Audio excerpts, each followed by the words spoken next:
part of history. An amazing book. Oh, seriously, guys, stop. We gotta ruin your stream somehow before you even start it. Thank you for the follow, guys. Robo, thank you for the follow.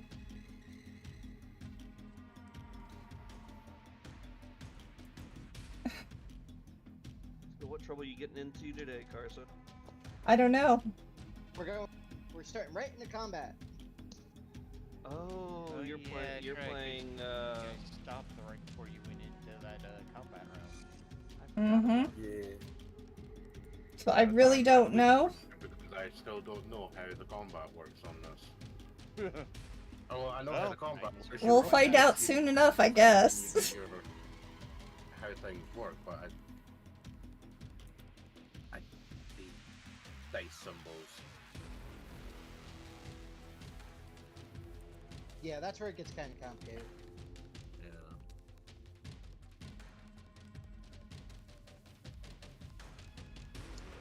I actually have a quick question for the DM. If I put poison on a blade, if I put poison on a blade, is there a time limit? It doesn't seem to mention any in the book, other than it's a one use. Didn't Jared step away to get his food? I'm here. Oh, okay. Yeah, Welcome back. I heard a noise. Hi, Robo. Thank you for being here, and thank you for the follow. He's like, I have a question. I'm like, burger. Boyga. Yes, the answer is blank. Oh, okay. So, I'm gonna roll 1d20. Well, glad you're here anyway. Well, it's like an Italian saying moida. Yeah.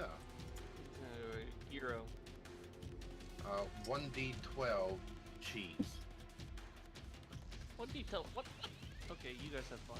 Either way. Thank you, Dark Jazz and the road fire. Latino Kid. Just for that. Met on another name. And you just hit me. Why'd you hit me? That was me. See, you're not even paying attention. That's terrible. Too much attention paying to the stream. That's diabolical. I mean, it's her stream. Under Yeah. another name. What name? Not standing Oh! up because Roseheart, I've been waiting to see you again. I've been worried about you. It lasts till the first time you successfully hit somebody, or until I decide that it is denatured. I've been missing you. Oh, is that what happened? So like, I'm generally of the opinion like I'll give you like, well, timing doesn't really matter in this because it's on the whole. You got distracted timing, with not life? Oh. necessarily like numbers. yeah. Well, I'm glad you're back. I really have been missing you. I've been asking Because- about you every so many weeks, seeing where are you at? I'm getting the impression that you want to apply this before you go into a combat. What are we doing? I'm probably gonna. But Yeah, I that's- does also want to make sure that you aren't like, oh, you've got it for, you have to use it within 3 turns or something. No. At minimum, you have until the end of a combat. Alright, fair enough. Okay, well, let me Or give until you the first back time a Discord. Specifically, the first time you successfully hit somebody. If you apply it and then whiff, it's still there. And then Unless you put it on an arrow, which point. there's my Yeah, YouTube. if I fire the arrow, I fire the arrow. It doesn't matter if it hits or not. What do you mean? You put the poison on the bowstring, not on the arrow. Yep, well, that would be critically failing the TM. You have failed so epically, you put it on the part that you don't fire at the enemy. Yeah, exactly. Yeah, no. hope the enemy gets close enough so they can bite your bowstring. Feathers. The feathers are completely saturated. The problem is the arrowhead is all that went into them. The shaft broke and went hanging off into the distance, so now like a squirrel's been poisoned. Well, no, you put the poison on the arms of the bow, and you just whack them with it like a club. And now, and now the local druid circle's pissed at you. God, druids in fantasy feudal Japan. Yeah, you're running around with one of them. All right, let's Yeah. get started. This is Karsa. Karsa KKWX. Karsa is my name. KKWX is my empire. I'm here with my NRT crew, and we're going to be playing a little bit of Legend of the Five Rings. I am not the GM. That is Cormac today. Let's get started.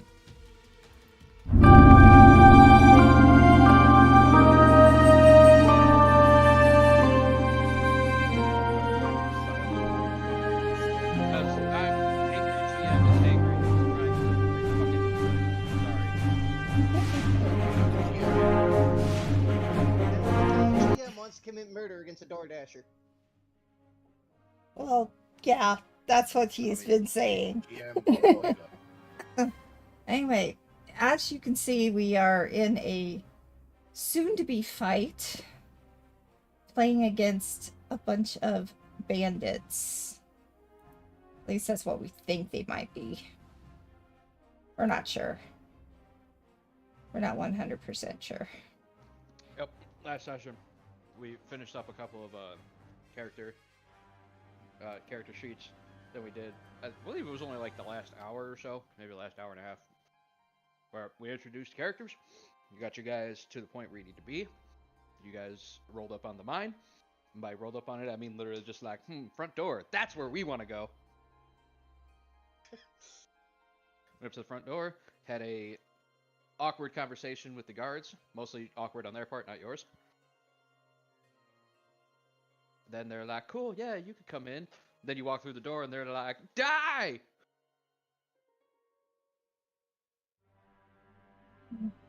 Do remember at least 2 dudes failed their stealth check. No, 4 of them did. Oh, it's 4. I thought it was just 2. All the ones you can see are the ones that failed. But, now, we had some issues with the initiative, and there's still issues on my end, but that's fine. I can just hand roll them. I'm not that worried about it. I have already rolled in Kentaro and Ryun. So now we are going to roll in Mika and Brain. Kurai. Alright, so how do we do that? Well, so we're gonna do this one at a time. So because of how many things show up in the chat, so we don't get confused. So we'll handle Mika first. So you open your sheet, go to the conflict tab. Okay, hold on. Open my sheet, go to the conflict tab. Yep. Got it. Now you'll see an entry that says stance. In Legend of the Five Rings, there are 5 stances you can be in. Yes. You change stances when you roll initiative, or at the beginning of your turn. And then there's some other things that let you do it in between turns or given special circumstances. But I think the only one that has one of those is Kentaro. But how do you know which stance you want to do? Interesting, because each one of them does a different thing in combat. So, the Earth stance, for instance, makes it so anybody attacking you cannot spend opportunity to critically hit you. Now, the interesting thing with this is if somebody spends two opportunity after they have successfully hit you, they crit you regardless of what situation you're in. Normally, you can only be crit if you have the incapacitated condition. Right. The air stance just increases the target number of every action taken against you by 1. Easy. Water stance lets you take a second main action as long as that action does not have a roll associated with it, or is a same action that you've already taken before. So you can't take the same action twice, and one of them cannot have a roll associated with it. You'll mostly by using my bow, I could aim and then fire, and that would be 2 actions, or would it? Aiming isn't an action. Or you fire and then you reload? Is that an action? Nope. Okay. Mostly the secondary action will probably be used for things like taking the maneuver, which lets you move again because you also get a reflexive move, which doesn't cost an action. Okay. And fire allows water stance. Water stance is basically I'm going to double move or change a weapon out. That's another thing that doesn't have a roll associated with it. Or calming breath. That too. Calming Breath is just an action you can take where just remove 1 strife or 1 fatigue if you're above half your limit.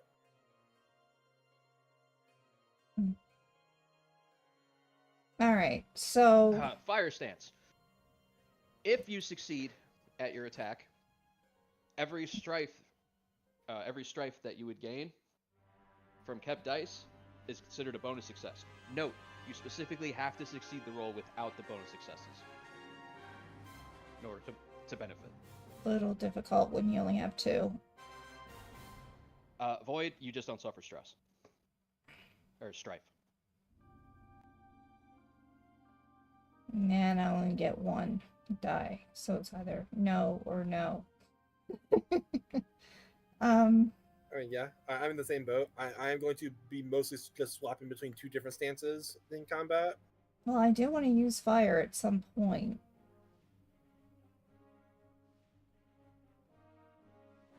And water at some point. I could start with earth, I guess. At least. Let's do with earth. Is there a way to indicate what circle or stance we're in? Yep. Or is that just something we have to remember? Nope.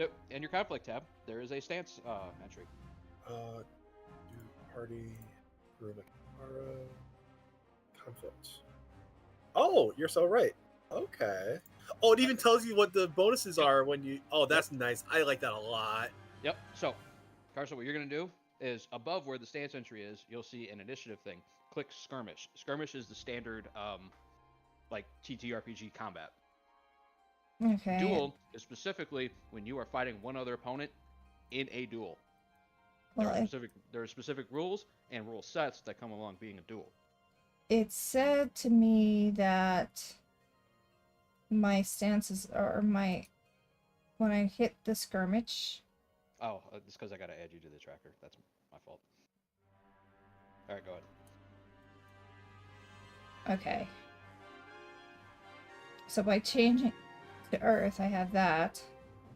What is this difficulty 1 and skills 1? So when you open up the initiative, leave the difficulty 1 because you are making a difficulty or a TN1 tactics check, and you have selected earth, so this would be tactics earth. So the ring is automatically applied. You have a 2 in earth, so you're rolling 2. You have, I believe you have a 1 in tactics. I do. Yeah, so that would be the number represented by the skill. Uh-huh. Where it says, so you just click roll. All right. Okay. So this is going to bring up another window. Mm-hmm. This is where you select the dice you're going to keep. You can keep a number of dice equal to your ring. So the symbols you have gotten on one of your dice, you've gotten just a normal success off one of your ring dice. Mm-hmm. Your other ring dice is a success plus strife. What you got off of your skill is a success plus opportunity. Now, I know you guys are like, oh, what do all these symbols mean? There's only 4 symbols, and on every window you open that you have to play with dice, they're listed on the bottom. So if I did what I'm thinking is success and opportunity. Yeah, your best bet here would be to take the from Success. and then the success plus opportunity. Now, how do I keep these? Do I Unfortunately, that is going to be a problem as you have to drag and drop. fudge? Good news is because you're not taking the strife, you can just close that window and it already modified your initiative. All right, so close. Yep. Okay. Now, those successes are added to your focus stat. I lied. This didn't update because it added all your successes. That's fine. I fixed it. You know, it would be easier if I was able to do it on the other, but it's not working. I can only do it through this way. Because I can't have 2 things open at once. So. Oh well. Alright. And that is it for initiative. Now I'm going to add Kurai. Alright, Nav. You're going to do the exact same thing I just walked Carson through.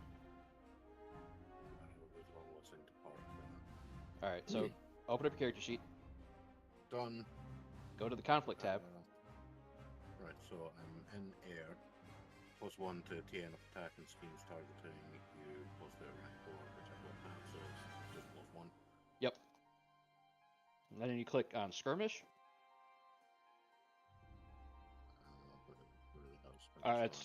It's the right above stance. Right, so difficulty 1, ranks 3, skill 0. Yep, you're rolling straight ring dice. All right. This could be very bad for you or very good depending on how much strife you're willing to eat. Oh wow. Okay. Fair warning, I really don't understand what exactly is talking about with strife. That's fine. I can go through it again right now. So strife is a measurement of how much your emotions are starting to take over. If your strife ever is more than your composure, you gain the compromise condition, which in a skirmish isn't so bad. In a lot of other instances, it's very bad. The big thing is it drops your vigilance to 1, which is your vigilance stat is how well somebody's able to like deceive you or persuade you or basically manipulate you in a way. Also, you use it if you're being ambushed, which, for the sake of this, you guys knew these guys were here and knew they were being sketchy, which is why I'm not having you roll, I'm not treating them as ambushing you, which is why I'm letting you use your focus instead of vigilance for this. There's more that comes with the compromised condition. 72.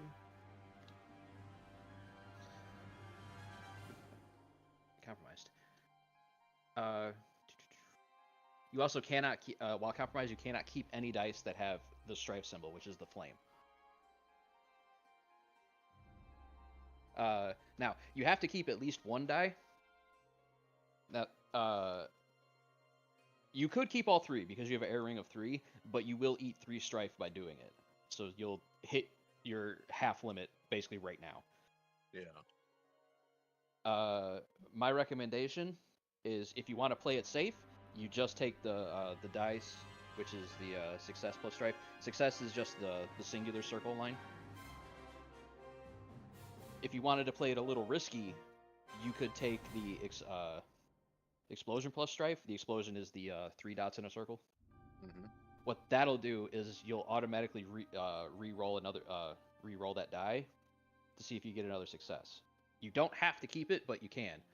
So I guess there is no downside to doing this.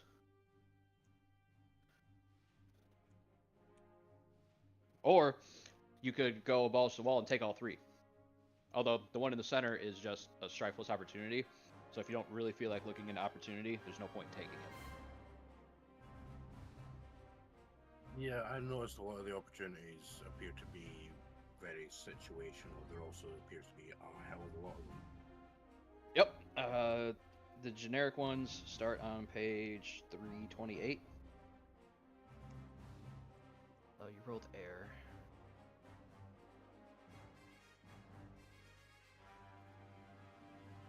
Oh, actually, well, that would just cancel it out, so it'd be 0 point. Yeah.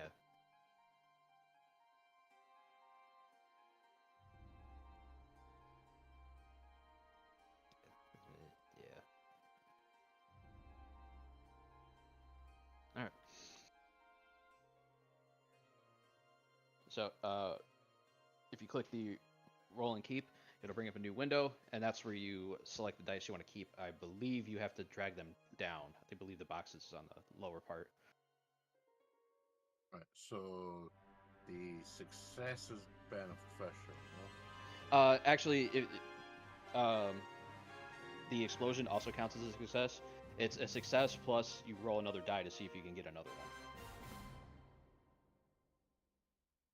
Like they're on. We'll keep them. Well, if it's essentially canceling it out, we'll dump the opportunity currently. Yeah, because one of the things you could spend an opportunity on when you're in is you could remove 1 strife gained from the check. It's like I could just not take the strife by not taking the die. So Yeah. Right. So this depends. If you want to eat 2 strife, you can eat 2 successes and have your initiative be higher.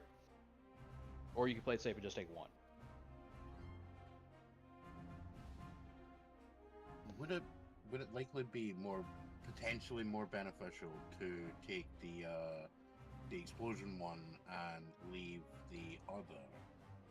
And then Yep. re-roll that. Yep, because you can re-roll into just a straight success with nothing on it. And you don't have to keep the new die that comes up. You can just be like, all right, cool, I didn't get anything extra out of it, and then move on. All right, so I would move the explosion one to re-roll. No, keep the thing on the bottom. It'll bring up a new window and automatically re-roll it. All right, so we're discarding the other 2. Yeah, you don't have to move them to discard. I've just been moving keep dice down to keep, and it's just been kicking the other ones out automatically. All right. It was because I'd moved another one into that before, and I assumed it would show the dice icon, so I could actually remove it, but no. All right, screw it. I'm hitting finalize instead. Oh god. All right, you re-roll into nothing. Okay. Because you got a blank die, so it's nothing. Oh right, that's not an image not loading. Okay. Yep. So just click finalize again, and it's... Finalize. And then for this window, because you took strife, move that slider all the way to the right, and then hit apply strife.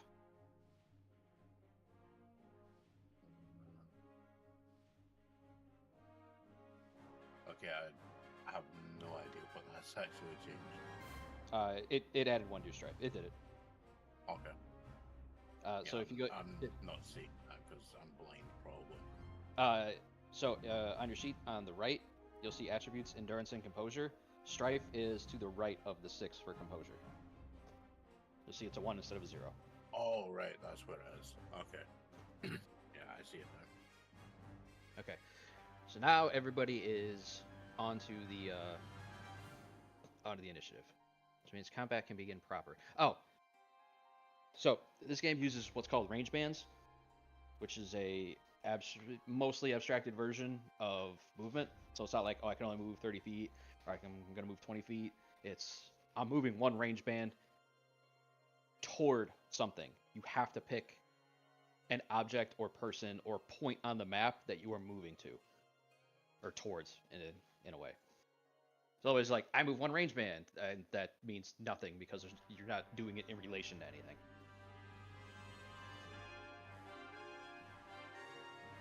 Okay. Good news, there's an enemy up first, so I'll show you what I mean. The numbers mean nothing. Well, to you guys, they mean something to me.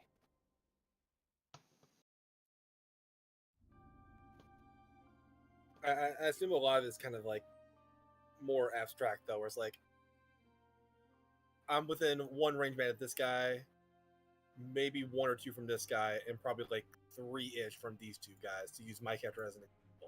Yeah. Range band 0 would be like move you real fast and then move you back. Like that is range 0. Yeah, that's what I said. And Yep. then where I just- was in marked range 1, right? Yep.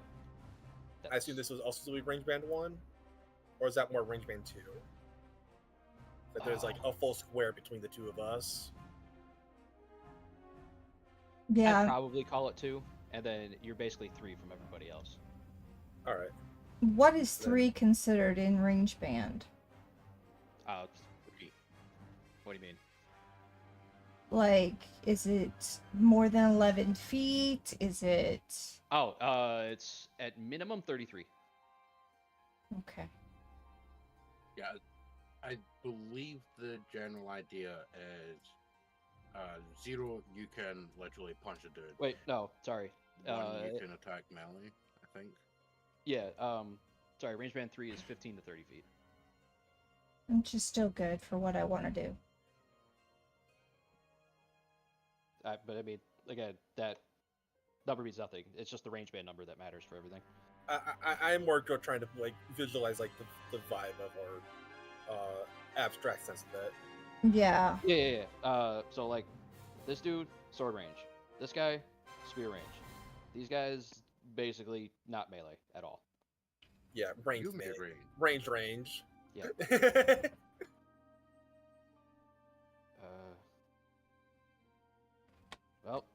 Kentaro's the one who walked through first. So the dude who actually succeeded his stealth check. Wait, I gotta make sure he's even in range. Otherwise, he's gonna be very sad. He might actually be very sad. I love that for him. Because you'll know that like all these guys have basically the same weapons. They have a Gion, which is a single-bladed, slightly curved sword.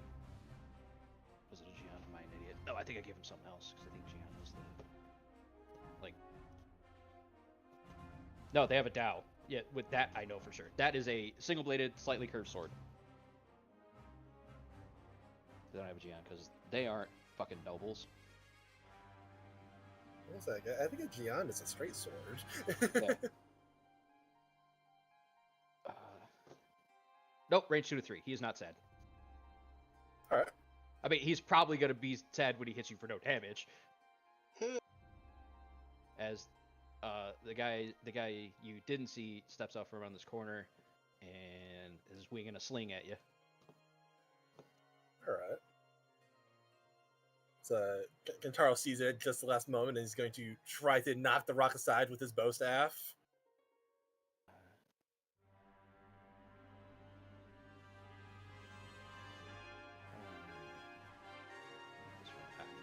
Oh, there we go.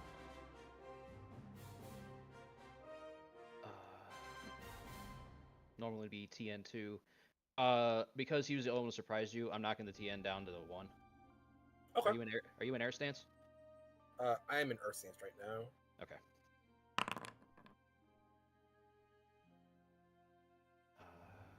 I mean, there's no point in not keeping it. Again, no point in not.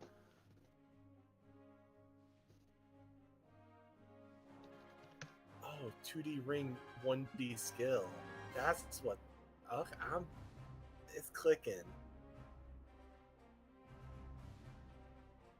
Well, seeing as you are in Earth stance, this guy's not going to spend his opportunity to attempt to crit you. Are you saying they came up? Yep. Let's go, the doubter! Well, no. See, he is increasing the TN of the next range attack against him by 2. That's fine. He's not critting me. Oh, wait, no, he's in fire stance. What am I talking about? He can't do that.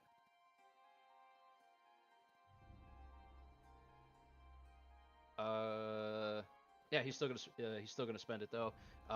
Anybody that targets him with an attack or scheme action until the start of his next turn has to eat 2 strife to do it. Okay, so fire opportunity. Got it. Yep. Yeah, and he hits you for nothing. So he is still sad. Yep.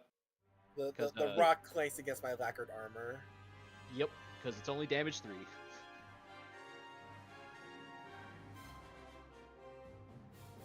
Can I pop this up? Oh, I can! Game is still paused, by the way, in case that's not intentional. Okay, that will help. Can't combat. He's already finished his turn. Move on to the next one, which is the dude over there by the rocks, who is utterly convinced that he can succeed where his buddy failed. Also pulling out the sling? They already had him ready. All these guys already have ready weapons. The 3 guys who are at range, who are not basically next to you, have their slings out. The 2 dudes to your left, immediate left and right, have the dows out. Fair enough. See if he can even make this TN2.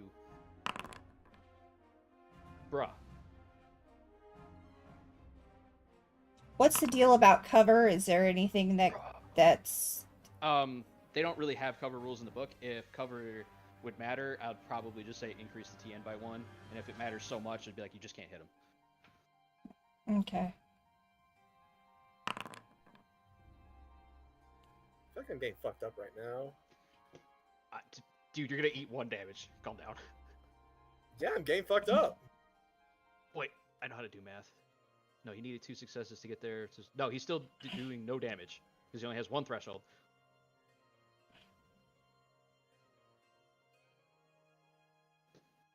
So no, you're not taking any damage. So dudes are getting up at the grill and just getting Oh, sad at the end. he's of the in- game. No, you are getting fucked up because Yeah, I was about to say, he's in fire stance, isn't he? That's what the ring stands for, Yeah. right? Yep. So I'm taking 3. Yep. Well, 4. Oh man. An attack action plus check. Target makes to resist a critical strike by the sufferer. Are you trying to cause chaos, Nightmare? Choose another character in the scene. To the next check they make before the end. Does not include you as a target. And then yeah. Kentaro, he's spending a opportunity from this fire ring. Unless you target him, the TN of anything you do, or yeah, choose another character in the scene. You increase the Me. TN of their next check they make before the end of their next turn by 1 if it does not include you as a target. Okay.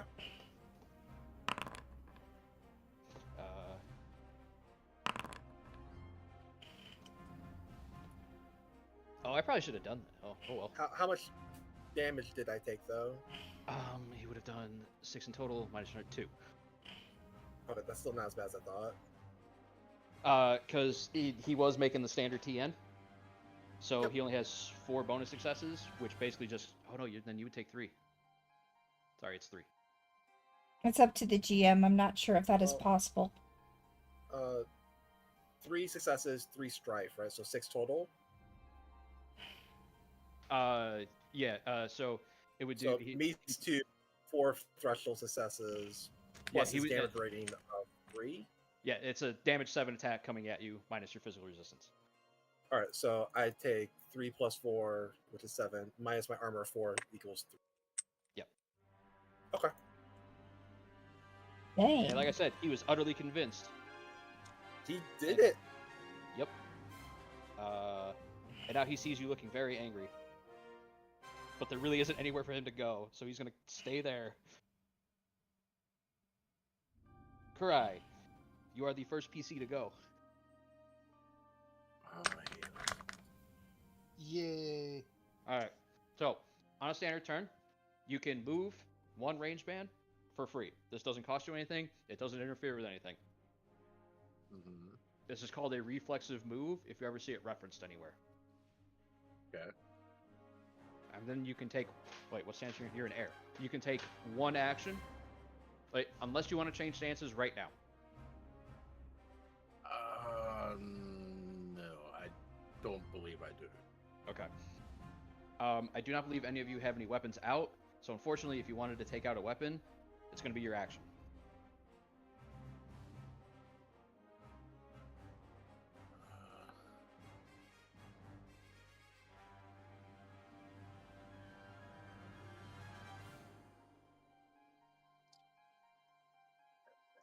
All right, so how far can I move freely? 1 range band, it depends on like what thing you're moving to.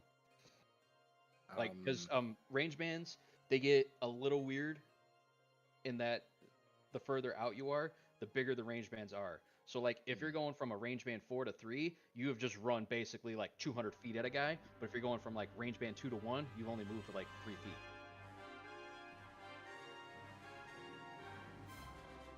You know what? Let's make more Japanese movie references.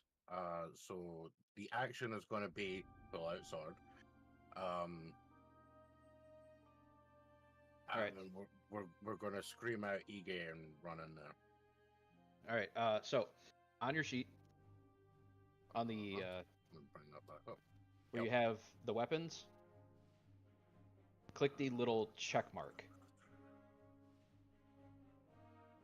There's a little symbol on the bottom of every weapon entry. By clicking the check mark, you are indicating that it is ready, which means it is out and can be used. So not conflict. Yeah, you guys do not have to click off the conflict tab for this whole thing. Okay, we might All if right, some so, things come up. yeah, now we've got a black check mark. Yep, that means it's Right, out. boy. It means it's out, or it's ready, which means it's out and good to go. Okay. Yeah, so that's my action. And then, depending on which character you're trying to move at, will determine how far you go. I know it's a little weird in the understanding, but that's just kind of how range bands work.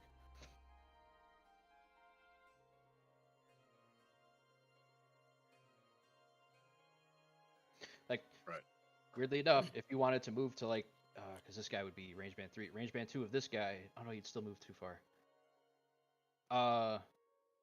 Yeah. If you move to this guy, you'd have to move at him again next turn, but that's perfect because then you'd be able to hit him next turn. Actually, out of interest, because I happen to pick quick reflexes, which means now it does say ring fire, so I'm assuming that's to do with like the actual dice rolls for doing that. This is an advantage. Distinctions and passions, page 109 in the rule book. So, At the start of each scene, you can always grab an item within reach or reposition it a few paces within your environment. The GM is the final arbiter of how much you can do. It also mentions when performing a check for which you must act swiftly, such as meditation, fire, check to generate initiative, blah blah. Also mentions putting together a makeshift weapon. Would this qualify for effectively if I don't actually draw the sword? Would I be able to move into the camp on the free movement using quick reflexes to grab something within that immediate area and like lob it at the dude at the bottom of the stairs? I mean, this guy over here. all right. So, how the advantages, which is like the distinctions and all that work, is they don't give you new abilities that you can do. What that second thing says is like, if you do this, you can reroll 2 dice. But the main thing being, I could do Yeah, this yeah, on this turn. Yeah, if you didn't want to ready the sword, you could like grab a rock or something, an improvised weapon, and throw it. Now the thing with quick reflexes is, because it says fire, you have to be in a fire stance in order to benefit from it.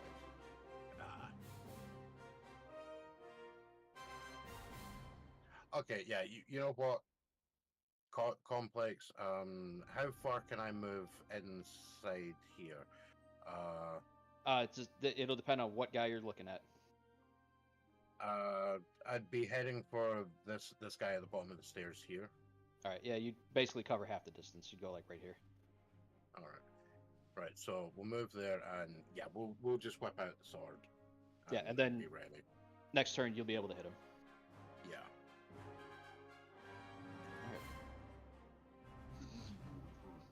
Mika, you're unfortunately basically in the same boat. Oh wait, but you were in the water stance. No, I'm in Earth stance. Oh, that's right. That's right. Yeah, unfortunately, you also don't have a weapon out currently, but you kind of don't need it if you choose to go in the fire stance. In order for you to use that fire attack ability, you have to be in the fire stance. Is changing stance an action? No, you can do it for free at the beginning of your turn. All right, then I will go into fire stance. Okay.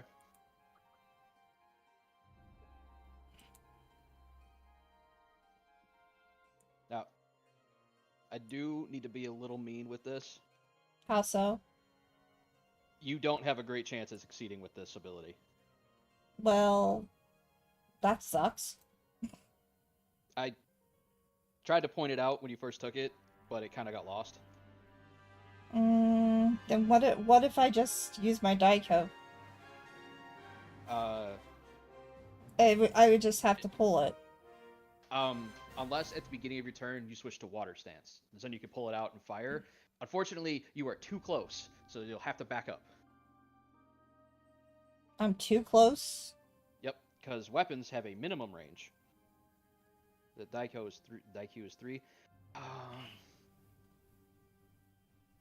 Oh, no, I take that back. You could hit these guys with it. You couldn't hit the guys closest to you. Right.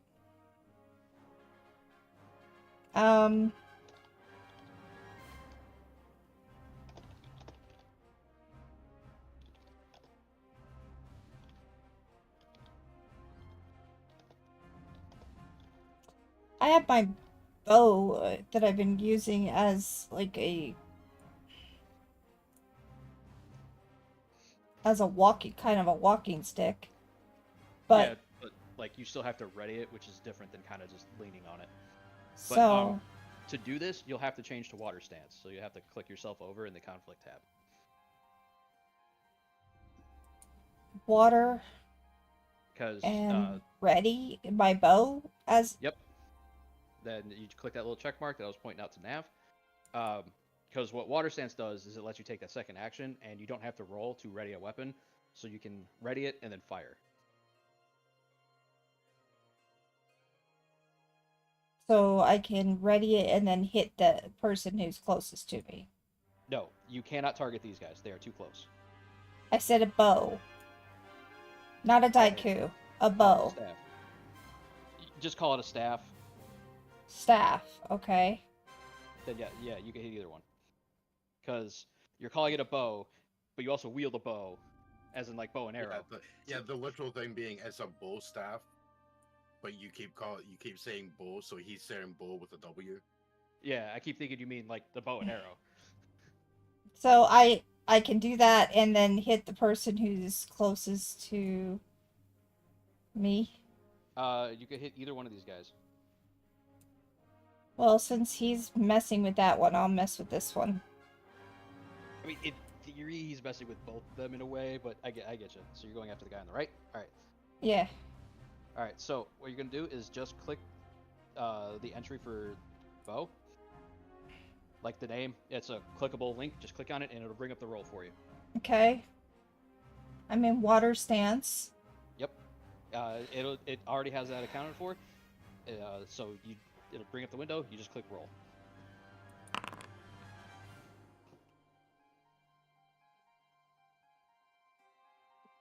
I have no idea what to do with that. Well, you have to keep at least one die. Now the good thing is about when it comes to kept dice and all that, you get to look at them first before doing anything, before committing. Unfortunately, in order to hit somebody, it is a TN2 difficulty.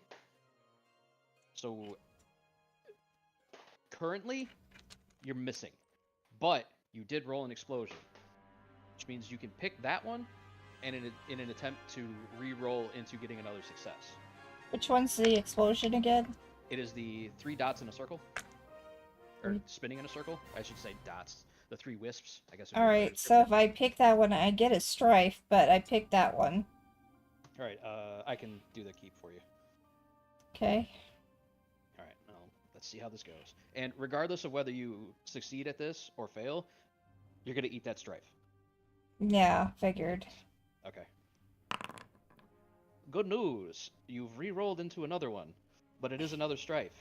So, here's the question. If you eat the second strife, you're guaranteed to hit.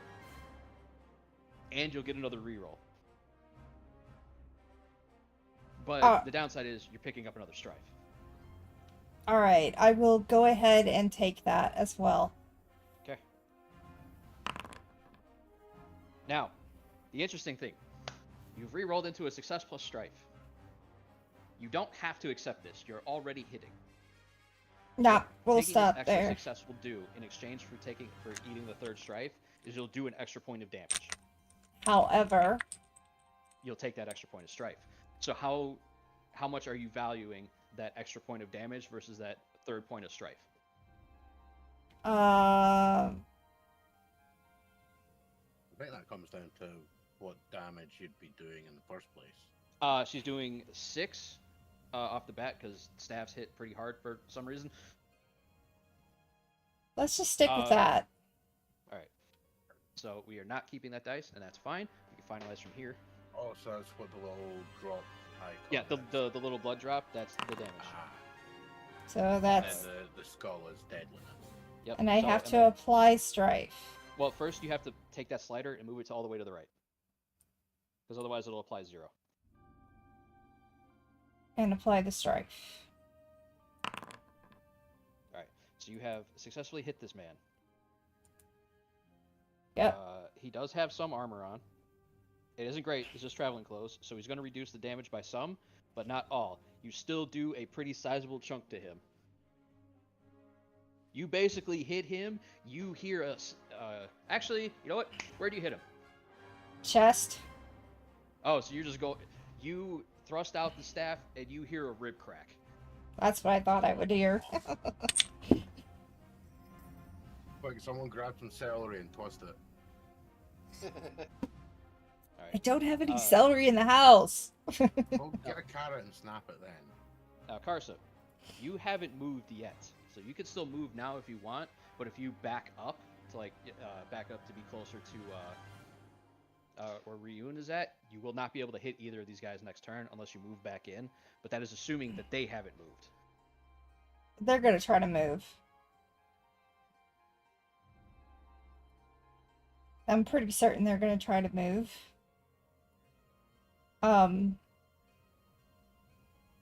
If I back up one, he can't. He has to move to hit me. Right now, the dude on the right has to move to hit you regardless. Because I'm considering you to be range 2 away from him. I am range 2 away from him, but a bow takes range 2. So, That's a big ass stick. Well, yep, it has a 1 to 2 range. Yeah. So this is where some people get confused. What Westerners think of a quarterstaff, like the roughly 5 foot long thing.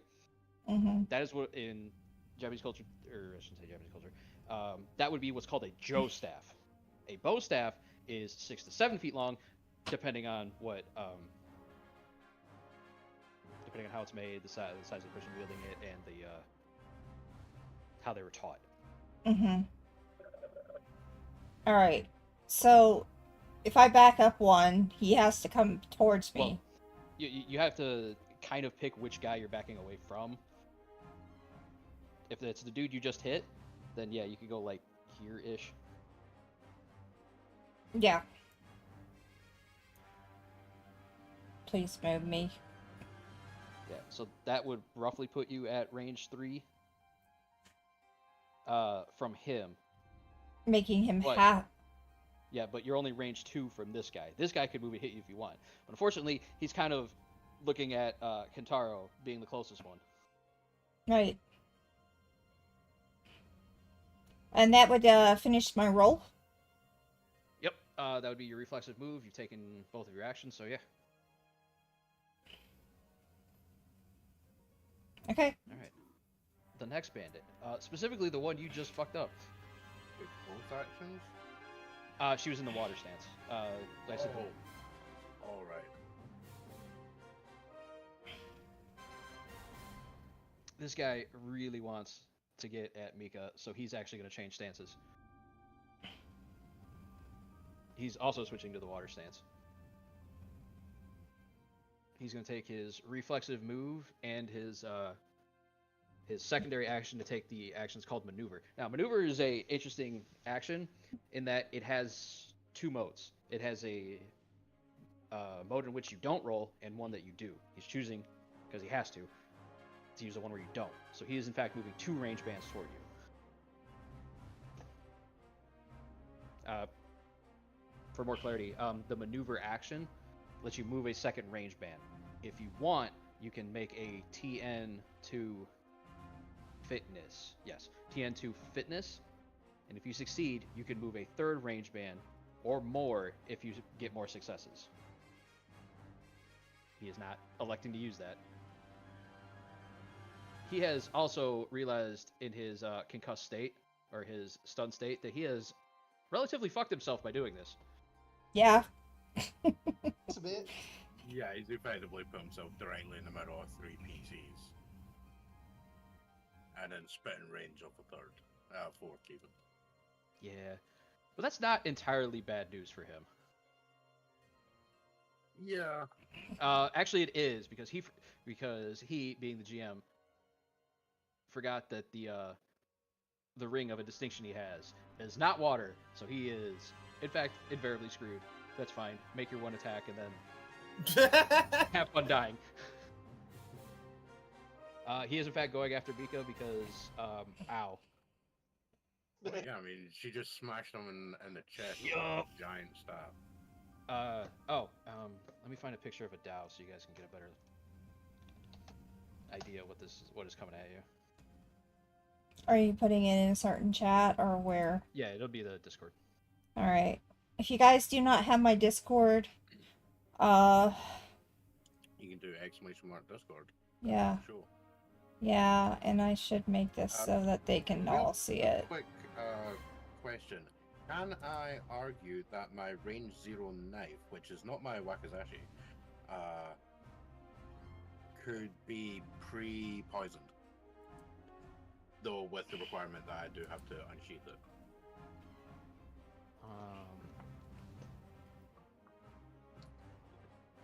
Yeah, it's fine.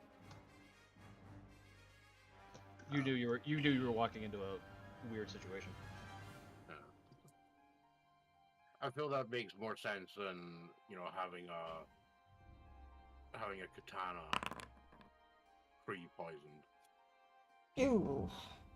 He is just going to take one of the opportunity and call it a day as he fails miserably. Well, I'll be right back. Well, that was your amazing turn, my friend. Oh, it's not him. I was going to say isn't it Magica next, but it's not. No.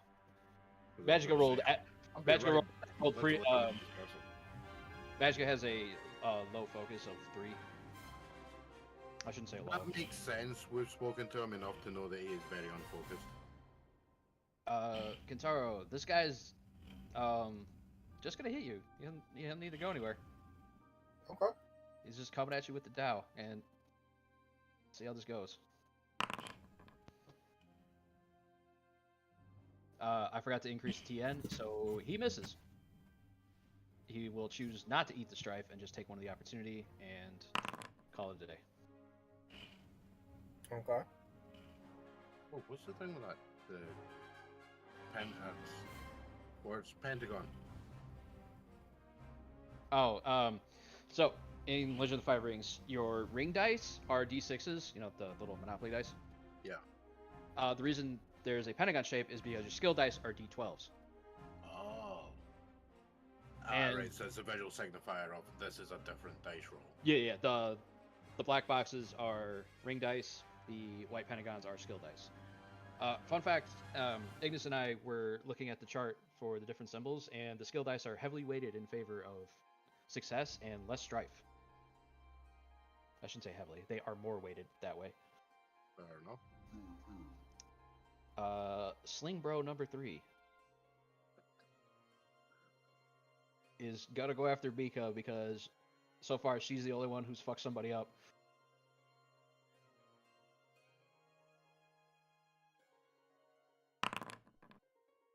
Well, that's...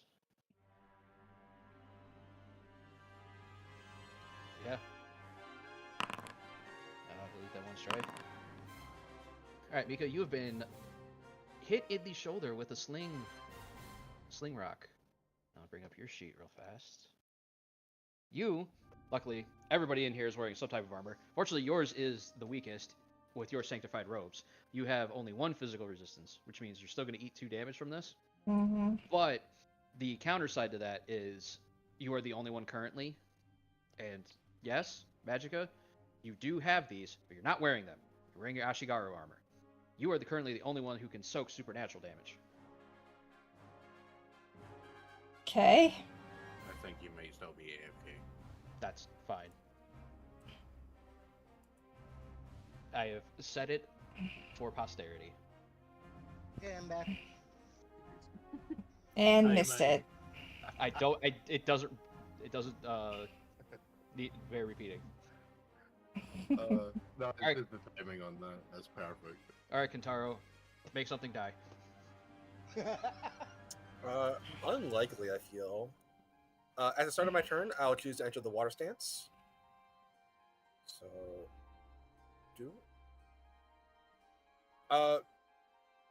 so question. I had my bow stuff out as like a walking stick. Does that not qualify it as ready?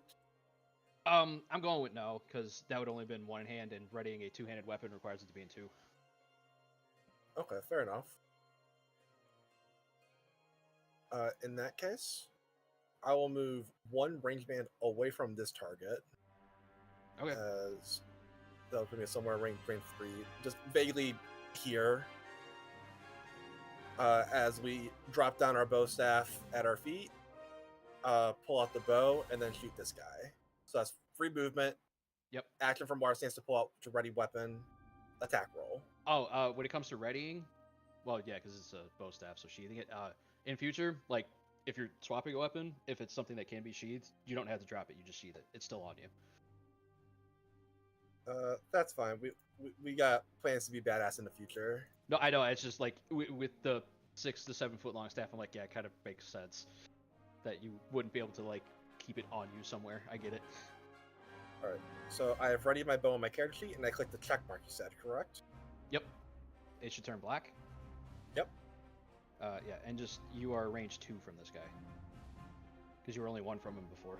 I'm rolling against this guy because he used the I don't want to call it a taunt, but it's basically what it was. Yeah. How do I initiate the attack roll process? If you click on the name of the weapon, that is a clickable link that'll just bring up. Got it. Okay. So he's in fire stance. So I'm TN2. Yep. 3 rings and martial arts range. Skill die of 1. And then I roll. The good news is you hit. All right. So I can keep 3 of these dice, but I roll 2 blanks. So I'll keep 2 dice. I mean, Finalize the step. you can keep Plus throwing 5. if you want. It just ain't gonna do nothing. Damage on the bow is 5. All right. So again, these guys were wearing effectively the traveling clothes. You guys understand that? Yep. Those of you who are unaware, traveling clothes has physical resistance 2. So yeah, Mika, the only reason that guy is still standing is because of his traveling clothes. Otherwise, you'd have dropped him in that one hit. And then, due to my school ability, I'll activate Flickering Flame Skirmisher to leave the water stance and enter air stance. All right. And what's the difference between air and water again? He's harder to hit. In air. Okay. Yep. All right. You have done 3 fatigue to this man. All right, and that's my turn. And then his taunt wears off, and this guy's required to strike the attack and wears off, right? No. Start of their turn. Oh, fair enough. So still match for Ryun. Yep. So this looks like a fun taunt. Nope, that's burning. Can't do that.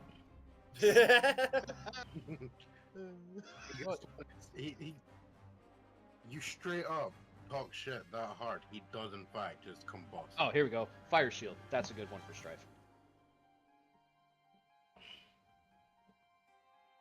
All right. Then we pass. And Ryun. it's my turn. So, Shit's going sideways. so do I have to be in Earth stance in order to use the Grasp of Earth thing? Yep. Okay, so I switch to Earth stance.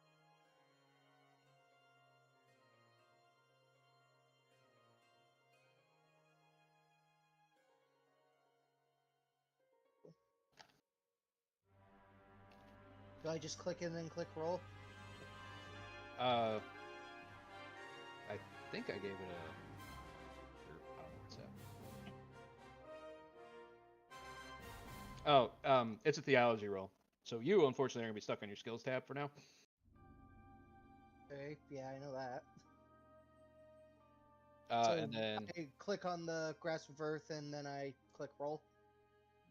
yeah, I don't think it's gonna do. Oh, it might. Yeah. Yeah,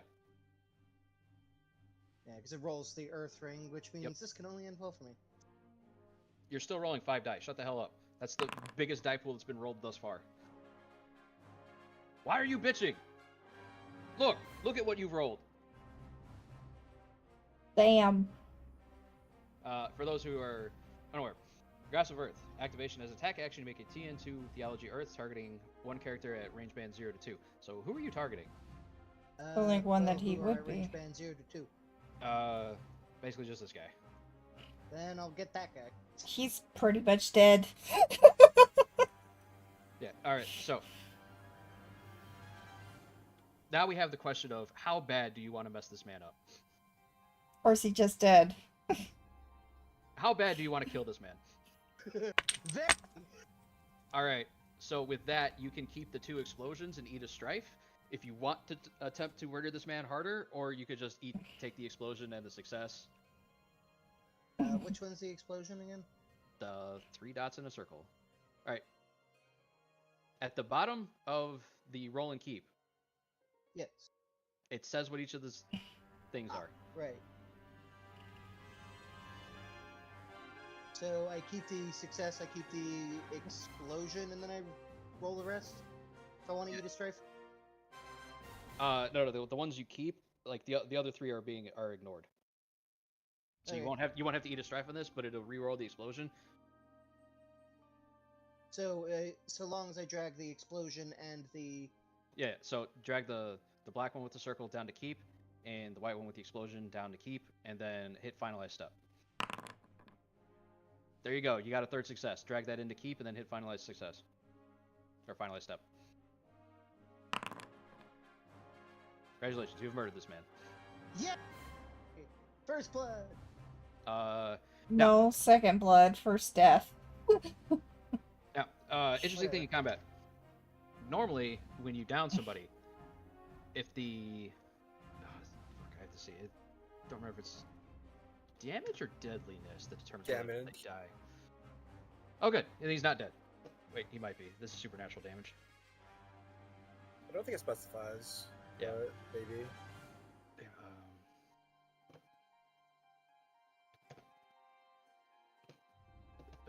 Sample NPCs.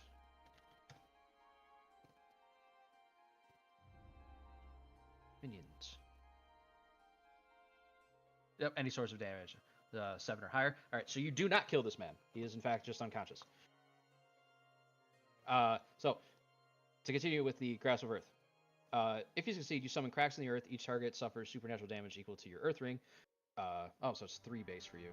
I must resist a TN4 fitness check. He's unconscious. He's already going to eat the prone condition. Okay. You did get bonus successes by 1, so he would take 4. Yeah, so he's just unconscious.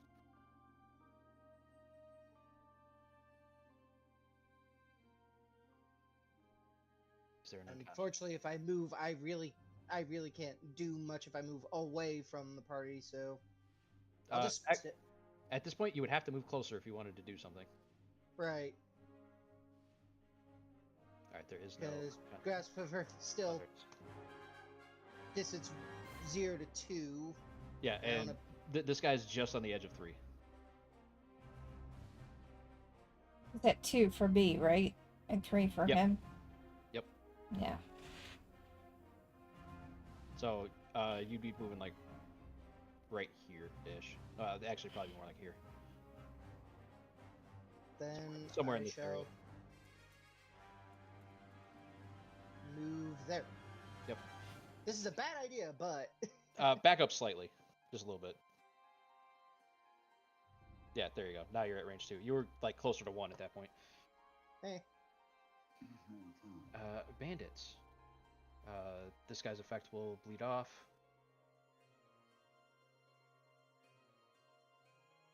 fortunately, effect does not kill. That'd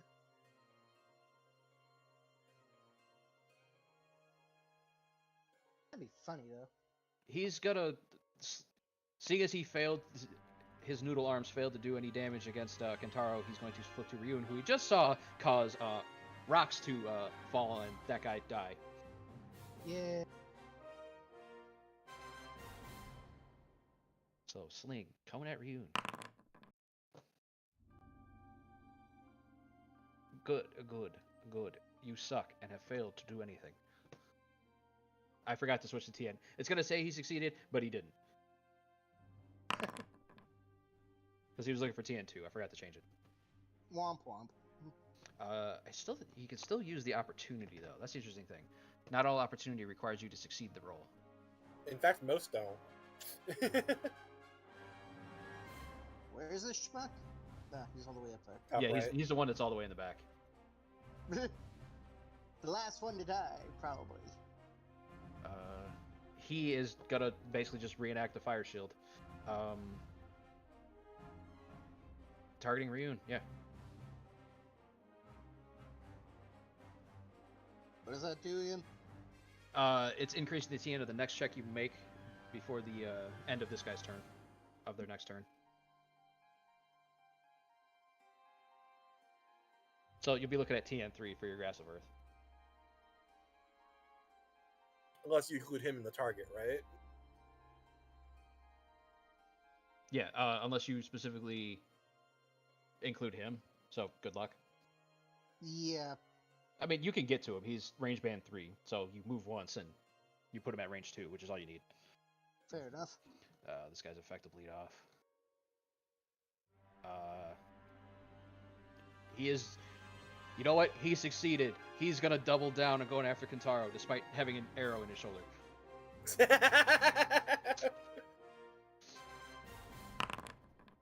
And okay. Good news. Bad news for him. He hit for no damage.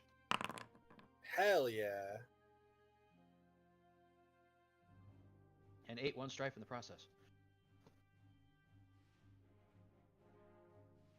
His confidence wanes. And then he is going to move 1 range band closer to you.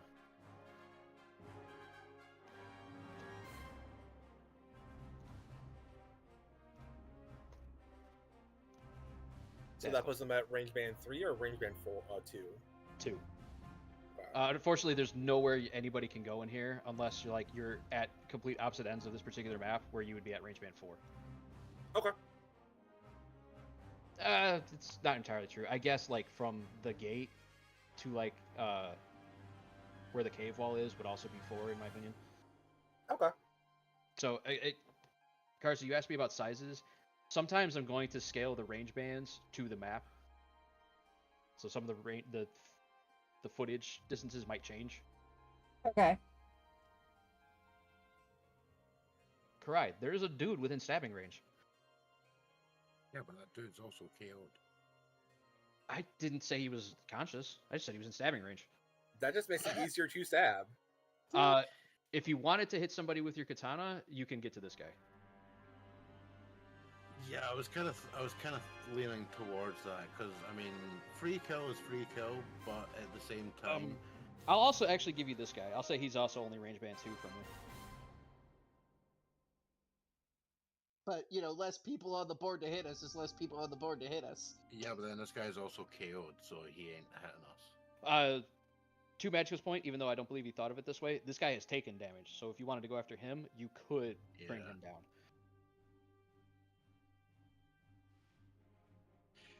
You know what? Yeah.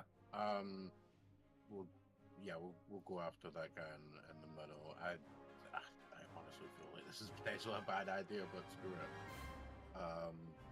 Yeah. So we would now officially definitely have our weapon out. We were going to attack this guy, but then someone happened to have the ground eel. Right. So. Right. That's a range 1. So, I'm saying you can get up to this guy if you want. Yeah, just be there-ish. Yeah, that's good enough. Yeah. Right. So move up there, and with the katana out, we click on it. Yep.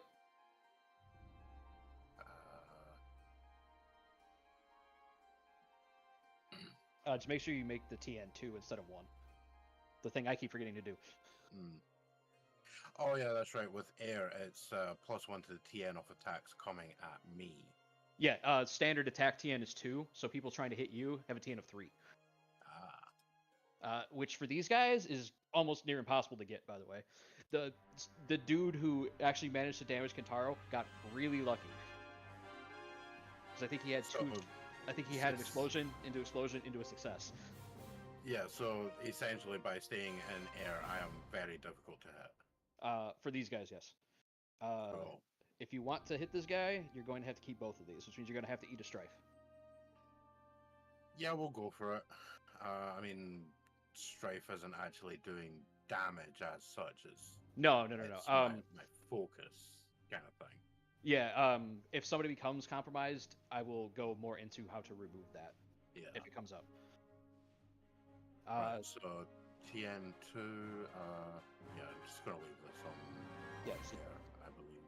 Actually, you could just close out that window, man. I already know you hit and the damage is coming at this guy, so just manually click your strife up by 1. Okay. Stripe is at 2. Yep, and this guy is unconscious Sweet. because your blade is damage 4. Yeah. Here's actually a quick question then. What exactly does it mean by deadliness? Is that like your ability to outright kill someone Yeah. with a strike? So deadliness is what happened is the statistic you'll be measuring if you critically hit somebody. That determines how bad of a critical hit you're doing to them. Ah, right. So the ninjutsu thing I've got, the deadly sting. Yeah. Yeah. So my understanding with that is I do need to have the poison vials like purchased in order to use it. Yeah. And then I only apply the 8 rather than 4 deadliness if I crit.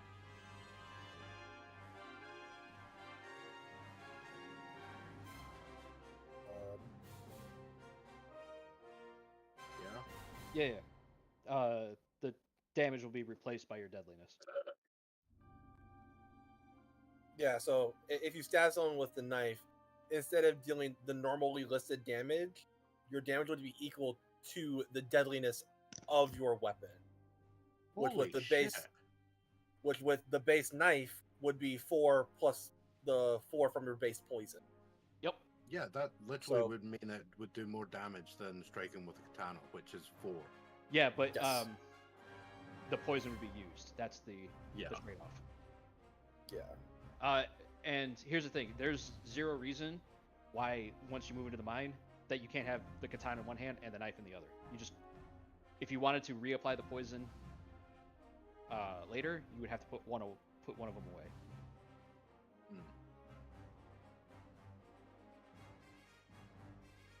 Yeah, you roll up on this man and you put him to you put him to sleep. Now, granted, he's gonna wake up with one hell of a hangover because you did knock him out with the katana. Yeah, seeing the ground eat that one dude that she was planning on stabbing, potentially to try and decorate the ground with his guts. Yeah, she would just take off at that other guy and, I don't know, slice him across the side or something that takes him out. You said these guys have armor too, right? Yeah. Yeah, don't worry about it. He's out. I know what you're about to say. Wasn't about to say anything else. I was just making a mental note. Oh, there you go. You know what you were going to say. Nothing.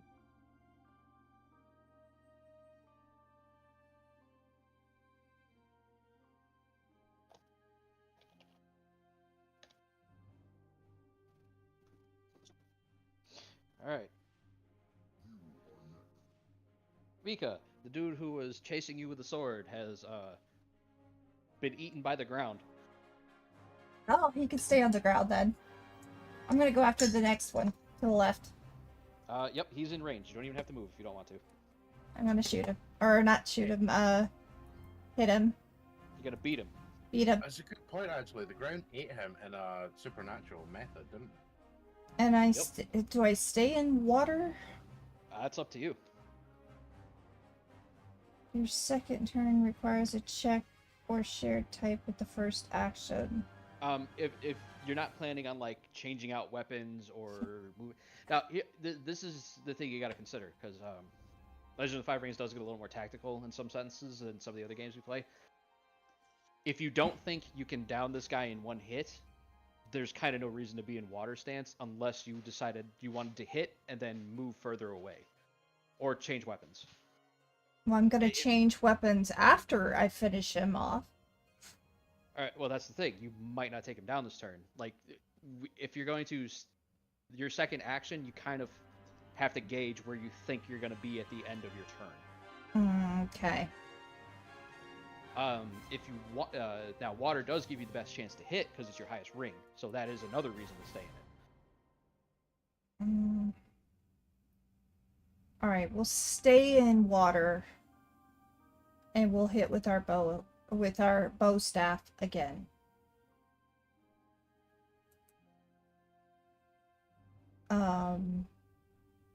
Difficulty is 2.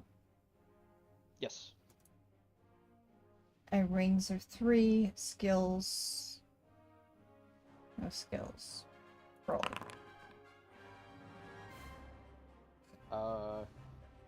You have no chance of hitting, so again, you have to keep at least one die. So I will. This is one of those things where you can just be like, you know what? I'm just gonna take that one opportunity, even if I can't do anything with it. It's because you're not eating the strife. Like there's 0 point in taking that success plus strife in this instance because it doesn't do anything for you. But I see a success as well. Currently, you have you have one die is an opportunity, one is a success plus strife, and the other is an opportunity plus strife. You cannot hit this guy. That's not what I see on here. As Okay, it's just not what I see on here on my roll to keep, so that's why I was asking. You should see like a pinwheel, and then a die that has a circle and a flame, and then a die that has a pinwheel and a flame. Yes. Yes. Yeah, the pinwheel's opportunity. Oh. Again, on the I bottom. guess I'm taking the opportunity. Yes, taking the opportunity. Yep. Okay. And then you will just fail to hit this guy. Oh well. You're in but water the point stand. being, you don't take the strife. Strife, yeah. Yeah. You could remove one fatigue, but you don't have any. At the moment. So there's really nothing I can do right now. Wait. Hang on. No, you could spend that opportunity to remove 2 strife from yourself as a general use of water opportunity. I'll do that. Okay. And I guess that's the end for that. And then this guy comes and fucks you up. Yeah, he's gonna let the other 2 take care of Kentaro. No, he's going after the dude who's causing the earth to eat people. I mean, I've got armor. I'll be fine. Yeah, but he is like, the earth is eating people.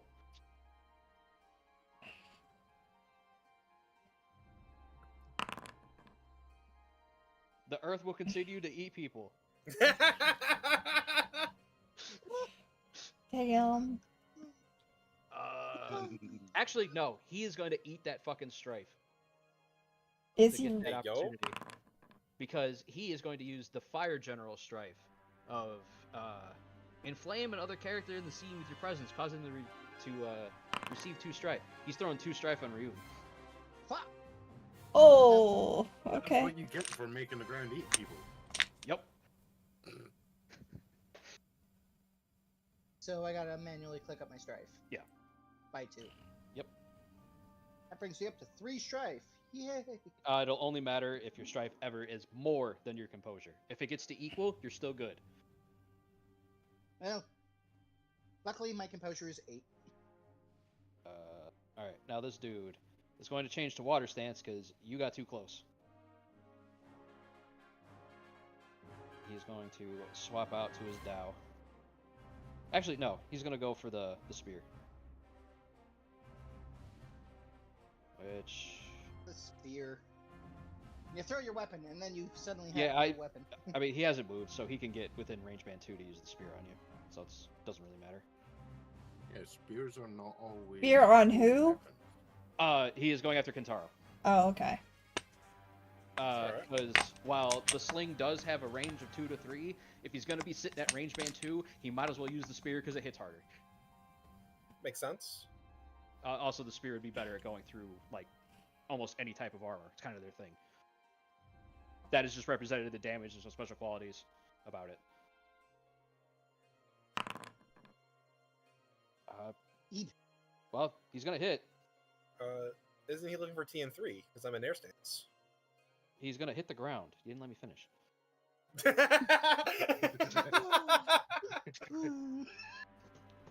yeah, he's not. Take that, crowd! Stop eating people! Yeah, As he so, stabs us, we definitely just guide his spear to the ground with my own bow stat. Oh, well, no, I have the bow out. yeah, We and jump over the spear. he is going to use the opportunity he kept from being in water stance to remove 2 strife from himself, and that'll be his turn.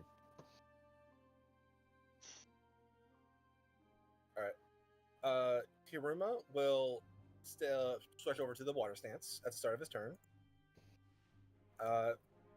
For my additional action, we will be swapping to the bow staff out of the ground as we put away the bow and then kick up the spear with the bow staff with my feet and grasp it with both hands. As we are going to grab one end and swing it around like a baseball bat towards this guy.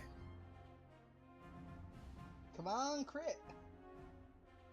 So Camera inventory. swishes round and there's tons of air swishes. Being cut.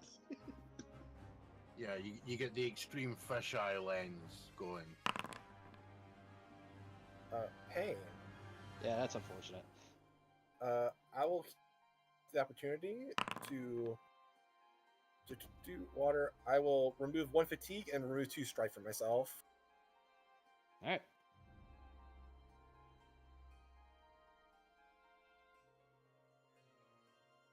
And pass it over to Ryun. There's a- Where do I have to move in order to get the fucker who raised my TN? Oh, next to the other unconscious guy. Like, actually, like, basically right where this log is. Oh, Can I make Flickering- that with Yeah, move? Because again, when you're moving range bands, how far you move is going to vary based on range bands. Like, going from range band 6, the most extreme one, to range band 5, you run basically a full football field as the same action it would take for somebody to go from range band 2 to range band 1, which is only equivalent of like 3 feet. I kind of get it though, because like Yeah, it's guarded movement versus like I can full out. yeah. Yeah, well, I'm taking out that schmuck. Go a little bit closer. You're basically on the log. Yeah, there you go.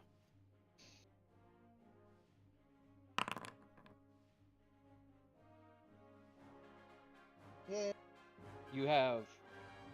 You have a choice to make, my friend. Okay. You can take the 2 successes and just go for the baseline hit. Or you could take one of those successes, eat the strife with the explosion, and try to do more damage. Either way, you'll do 3, but it is the do I want to take a strife in an attempt to do more than 3. Take the strife. Alright, then drag the explosion plus strife and either one of the successes, and then finalize. Explosion plus strife, and then.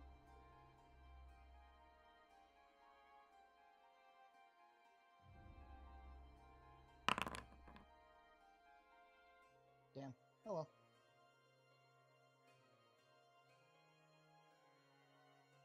Yeah, rerolled and nothing. That's alright. Well, here's the thing. These guys can't soak supernatural damage, so he just takes the full brunt of you trying to eat him with the ground.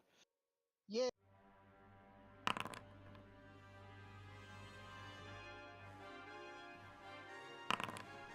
And I apply my strife. Yep. Then we go to top of the round. This guy, whose effect will bleed off. You have moved within range band 2 of him. He is done with the sling, as it has done nothing for him. He switches to water stance. Pulls out the spear. Time for the stabity.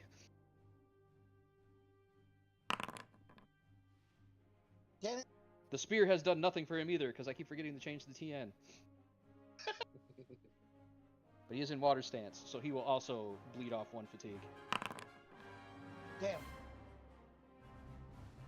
Or bleed in, as he sucks the blood back in, I guess. Well, I mean, someone told him to suck it up and he took that a bit too literal.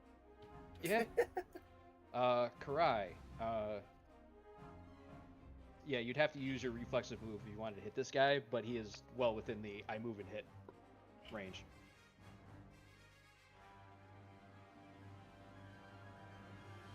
Yeah, I'm thinking that because it's better than going after the other guy.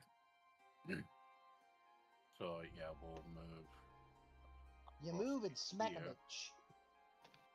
Yeah. We'll move across to there, and we've gone Smakamoko, TN2, isn't it?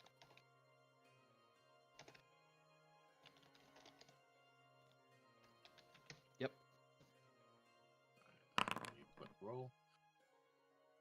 Ooh, Okay, and you get a bonus. What is your Earth ring? This is 3. Okay, you could maybe you Wait could a maybe minute. fuck this guy up if you really wanted to, because you can keep 3 of these dice. I have 1 in Earth. Did you change stances? No, You misspoke. I'm in air. Oh. Yeah, you have 3 in air, and so you could keep 3 of these. So there's no point in not taking the success and the explosion, and you'll hit, just baseline hit, and then with a reroll maybe you'll get more. You could also take that other explosion plus strife, and try to really fuck this guy's day up.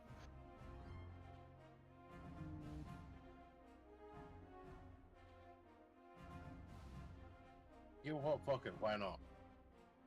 Check it Alright. in the fucking bucket. Yeah. So finalize the step. D. Wow, you are on choices, my Actually, dude. just 100% shafted. No, you didn't. You were on choices. If you want to eat more strife, you'll get 2 more successes and keep going. Because Wow. you re-rolled into double explosion and strife. Explosion. The explosion keeps exploding. Yeah. So it depends. You can stop here. There's you don't have to keep these. You can just stop here and take the 3 successes. Or you can kick it to you can take 2 more strife, kick it to 5 successes, and then roll again. You know what? It's gonna happen at some point. We're gonna say I get tunnel vision as fuck. All right, let's do this. Alright, so Chuck goes in and finalize. What the hell is this? Well, okay, the singular line circle, that's a success. The other one's an opportunity. You're in air stance. I don't think that lets you do anything with strife, unfortunately. Keeps going. Yeah. Oh, no, no, no, sure. No, that's not explosion. That's opportunity. Movement action check. Okay, so that wouldn't help you there. Well, you know what? Actually, no. You could use that opportunity to negate one of the strife you picked up. We'll do that. All right, so go ahead and keep both of those dice. Finalize. So instead of 3 strife, just move the slider to 2. Get it. Do that. Right, so I'm on 4 strife and I don't know, am I like jabbing him with the tiniest little end of the sword and he explodes into gory chunks because turns out I've got bloody mess perk. Yeah. Now this doesn't say if it's the source of damage is 7 or higher before or after soak. I'm going to say it's before soak. Yeah, you rip this, you cut through this man's arm, and it sprays out a fountain of gore because this is Akira Kurosawa all over it. He has a blood pressure of yes. Yep. It goes everywhere. Because your damage was 8, he is not unconscious. He is fucking dead. He's dead as the dodo. He just Yup. anime died with the massive blood loss of having his entire arm cut off. He stood there going, spraying blood everywhere, and then just falling over. As everyone apart from me literally sees the spirit leave his body as the little anime ghost figure. Pretty much. Well, Like if you've ever seen Lil Wilton come. Also, when you look at the character as she's doing this, you totally see the JoJo Menace symbols. I have in fact turned into a JoJo reference. All right. Mika, you just watched the dude in front of you explode, basically all over your clothes. What do you do in this situation? Do you move and shoot the guy that I just got into the earth, or do you move and shoot the guy that's on Kentaro? Well, she's in the water stance, which is good currently, because there's no way she can get close enough to anybody to hit him with the staff. Mm-hmm. No, that's not true. No, that's not true. You could, if you wanted to use the staff, you could get to this guy. Alternatively, you could swap the staff for the bow and just shoot either one. Have both of these guys taken damage now? No, only the guy that you ate with the earth. Oh, also, Magica, I misread your stats. You only did 2 damage to that guy because it's based on your earth ring. I thought you had an earth of 3 for some reason. I'm gonna go ahead and change to the bow. All right. So just click that black check mark on the staff, and then click the white check mark on the die cube. And then, Okay. which one of these guys are you targeting? The one that's where is it? The only 2 that are still up are the back 2. Right. Can I get to this one? Yeah. Both these guys are range 3. I'll go for this one right here. Like in theory, you could have run up to either one and popped them with the staff, but It's all right. Yep. In theory. Well, I mean, in practice too. I don't know why I said in theory. It's literally in practice. All right. So I'm going to hit the Daiku. All right. Which one was it? I'm sorry, I missed it. The The one to guy. the Yeah, right. Yeah, the one in the back. The one in the back. That's right. I do remember that. All right. He Yep. cannot physically move at the moment. He can. It's just he can't back up, which is what he wanted to do. TN2. Yep, because there's a palisade wall in his way. Okay. I have one So you- success. You have a choice because you do have an explosion in there, but it's an explosion with a strife. Eat it. Eat it. I will eat the strife, and I will take the Alright. success as well.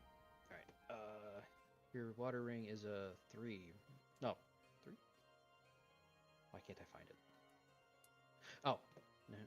Oh yeah, because you rolled 3 dice. Yeah, You could also take that opportunity for like 0 cost. sure.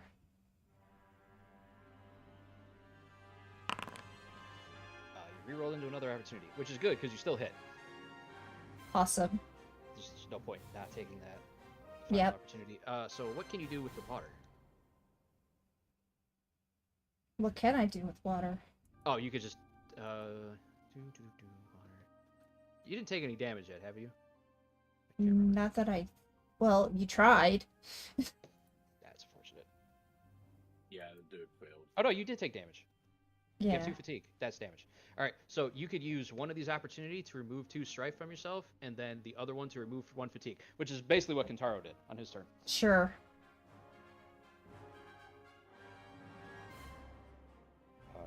These are 2 strife, so we're just not even going to apply any from here. And then we remove 1 fatigue. All right. So And you do baseline damage to this guy with the IQ is 6, which even with his armor is enough to put him down. Yeah. He is unconscious. He is not dead. okay. And that's my turn.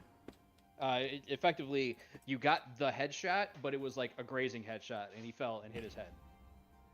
Aw. Cracking ears. Oh, I forgot. Yeah, you hit him, and whatever. Technically, he should have made something to see if he was prone, but I'll just remember it going forward. 'Cause that's the other thing with Grass of Earth. They have to make a It's check to not T- fall over. Yeah, and Yeah, it's four, like a T and four is really hard. Like even for you guys, like TN4 is hard. If he's prone, then what is his TN? Don't worry about it, because I forgot he wasn't prone. But if he was. It doesn't modify it. I've looked. All prone Okay. does is means you can't move. Okay. Excuse me. Would you like to move at all? 'Cause you haven't done it yet. Nope, I'm staying where I'm at. All right. We go to the lone bandit, who is He's going gonna. to be having a very bad day. Definitely hearing 1 is the loneliest number playing in the background. Well, he's switching back to fire stance, And now that he's in fire stance, he can actually use his distinction, nothing to lose.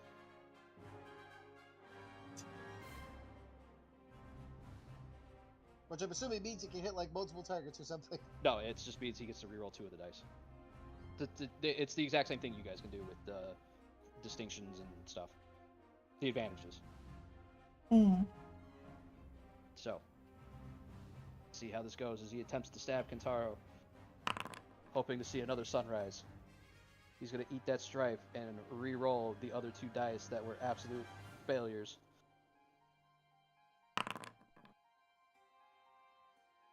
Well, he hits. I don't think so. He's still looking for 3. Oh, right. Yeah. Because you keep forgetting to change TN. Yeah, well, he's currently sitting at 3 because he got an explosion into an explosion. Oh, fair enough. Just, it's not letting me keep it.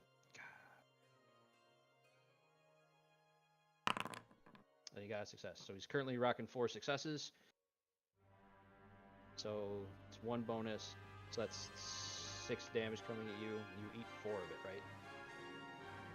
right? Yeah. All right. So you're only gonna take 2 fatigue.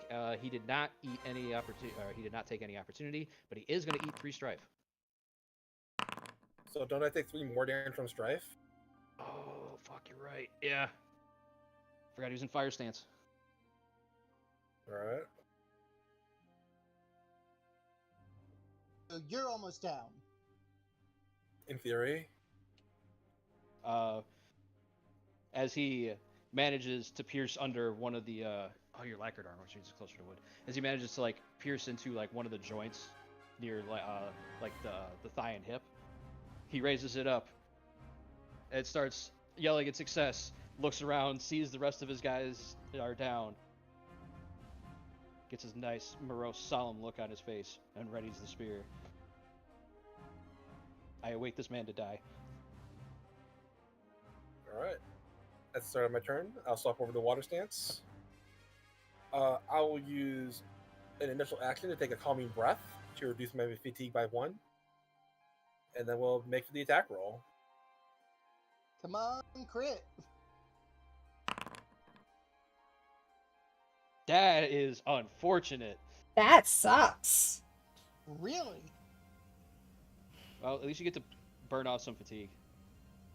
Well, I can only activate each opportunity line once, I assume. Yeah, but it's still some. One's better than nothing. Okay. I will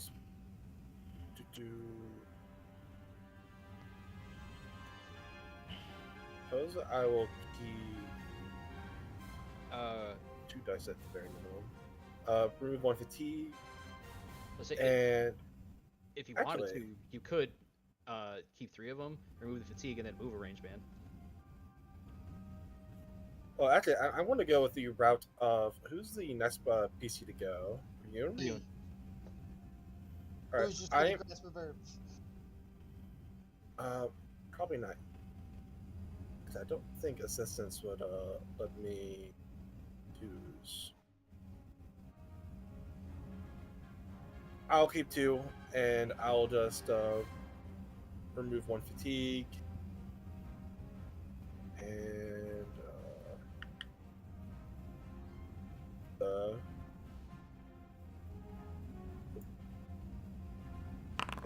give my 2 opportunity. I'll just remove 1 fatigue. All right. You're just having bad luck, my dude. I will contribute someday All right, Ryun. in a capacity of more than just a punching bag. Yeah. You made a good punching bag. You'll have to move a little closer to this guy, but like you were gonna do it anyway. Like basically just to the end of that's good enough. Okay. Okay. Okay, so I've got a success with a strife. I've got a You got several advice successes. strife Is with an what's up? opportunity. I'm sorry. I need to say that real quick. I'm so sorry. While he's doing that, my advice would be keep the success and the success plus opportunity. Will do. Okay, yeah. I can spend the spare opportunity on striking his water to reduce his physical resistance by 1 until my next turn. Okay. So he is at 1. All right. He will take his 2 damage. Earth. What can you spend it on Earth? Oh, dude, what? You have special things. Because of Grass of Earth. I can use them on the opportunity. If you succeed, you summon each target that fails their fitness check also suffers the immobilized condition.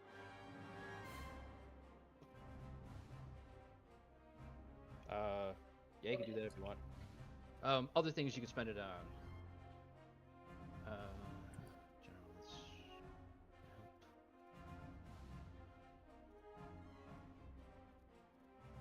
Yeah, it's probably your best one because the other ones aren't really going to help you right now. So if they fail their fitness check, provided they stay up that long. Wait. Who has strife on them? Me. Yeah, you could spend that opportunity or that other opportunity. Wait, no. You can spend that opportunity to remove 2 strife from Kurai if you want. What page is Strife this up for to- that? For the Well, she ate like 3 in her last turn. It starts on 328. Okay, thank you. She ate like 3 strife on her last turn. Well, then I'll take the 2 strife from them. All right, Kurai, you can remove 2 strife from yourself. Cool. It didn't reopen the full and keep thing when I did it this time. Because there wasn't anything for you to reroll again. Yeah, fair enough. This guy will make his attempt to not fall prone. He is prone. Well, hold on. He could get really lucky. I love the way Hold on. you keep going out with stuff like that. All right, he did not get lucky. He is in fact falling prone. He's in the fire stance. Don't think there's anything. He's gonna make you eat 2 strife for this. I am now up to 6th strike. I'd As find a well. way to eat your own strife. He would have to be in the. Dance. Right. I don't think he's staying up. All right. Kodai, it is your turn because the guy that is next to the initiative is unconscious. Have to remove him. Yep. Kurai, it is your turn. Unfortunately, you cannot make it to this man.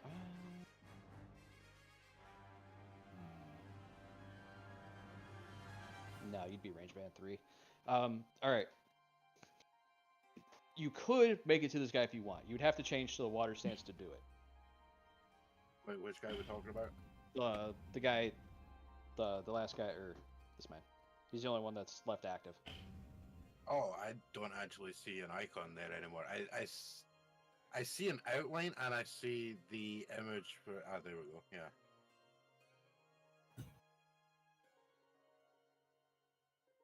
Yeah, because you would have to switch to water stance, then take your reflexive move and take your extra action from water to take the maneuver, which would let you move again. Hmm. But you would be using your water ring to hit. Yeah. I mean, admittedly, my water ring is 2. Yeah. Let me recheck prone. I am almost certain it doesn't change TNs and anything.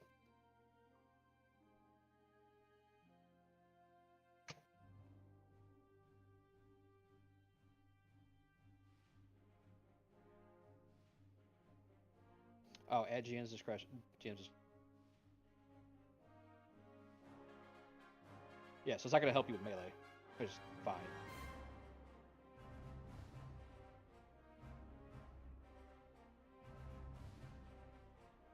Now, what did I read about grappling? I mean, you could do it. I just don't know why you would in this situation.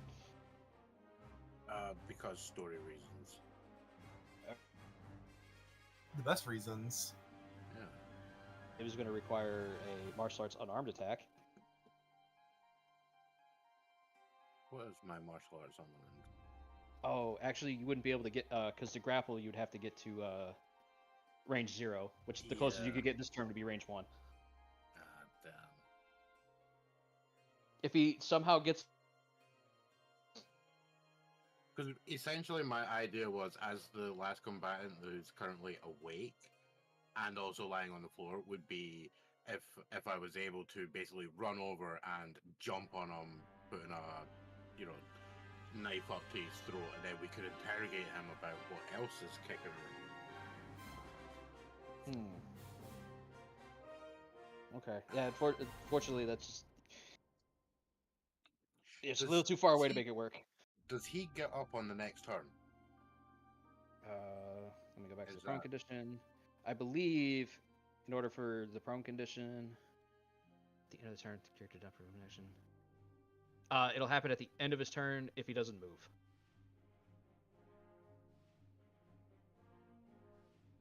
Prone's prone to move, not impossible. And so, like, if you tried to use the maneuver action, you would expend the action, you just wouldn't go anywhere.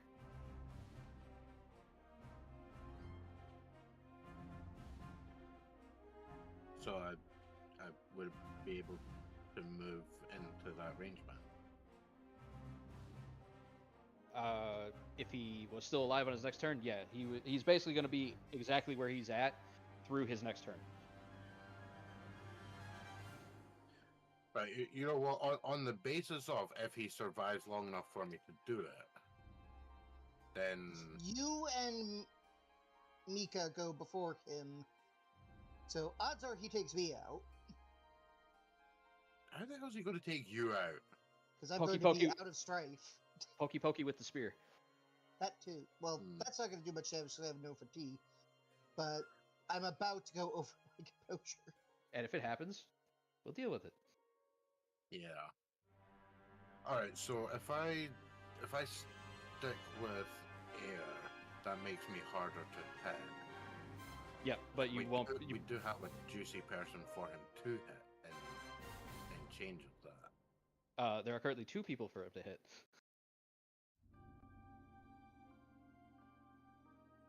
So, like, can I move up to, like, I don't know, say here? Or Back up slightly if you're staying in air. Back up to like basically that stump. Yeah. You are in his range though, because he is using a range 2 spear. Yeah. Okay. But I am harder to hit because I'm staying Yeah. in air. Yeah, you and Kintaro are both. Okay, I just want to point out Kintaro was also in 3, and he just took like fucking 6 damage. Yeah, but at the same time, I have 0 fatigue. I only Fair, have the fair. 2 strife. Oh, he is very much looking to stab the dude who's trying to currently make the earth eat him. Yeah.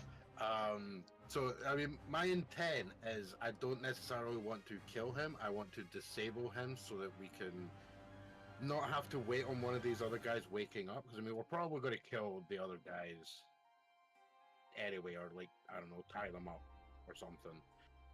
But having someone awake that we can question as to what we're walking into inside is beneficial. In theory, yes. So yeah, that's going to be my turn. I run up prepared to potentially be attacked. All right. Because you aren't taking, because you just moved and can't hit this guy, you can take the guard action if you'd like. Yes, please. I Alright. would like that. Let me pull that up real fast because you do have to roll something with it. Failing it doesn't change anything. Like it doesn't make it worse. It's just Yeah. you fail to do it. Notably, is I assume it's like that, so you can't attack and guard in the water stance. Yeah. Yeah, because that'd probably be a bit OP. Yeah. You make a TN1 tactics check. So just go to your character sheet. You're already in the water stance. Oh wait, no, you're in whatever stance you're in. I don't remember. Moving on. You're still Yeah, in there. in air. Yeah, and then just click on tactics under the martial section and skills. Tactics. It's the last one listed in martial. TN1, correct? Yep. Right, I roll that. Yeah, you can just pull down that success, and there's Yeah. no benefit to having more. Well, I mean, there is, but you didn't roll enough for it to matter. You would have to roll. You'd have to roll 3 successes to boost it again.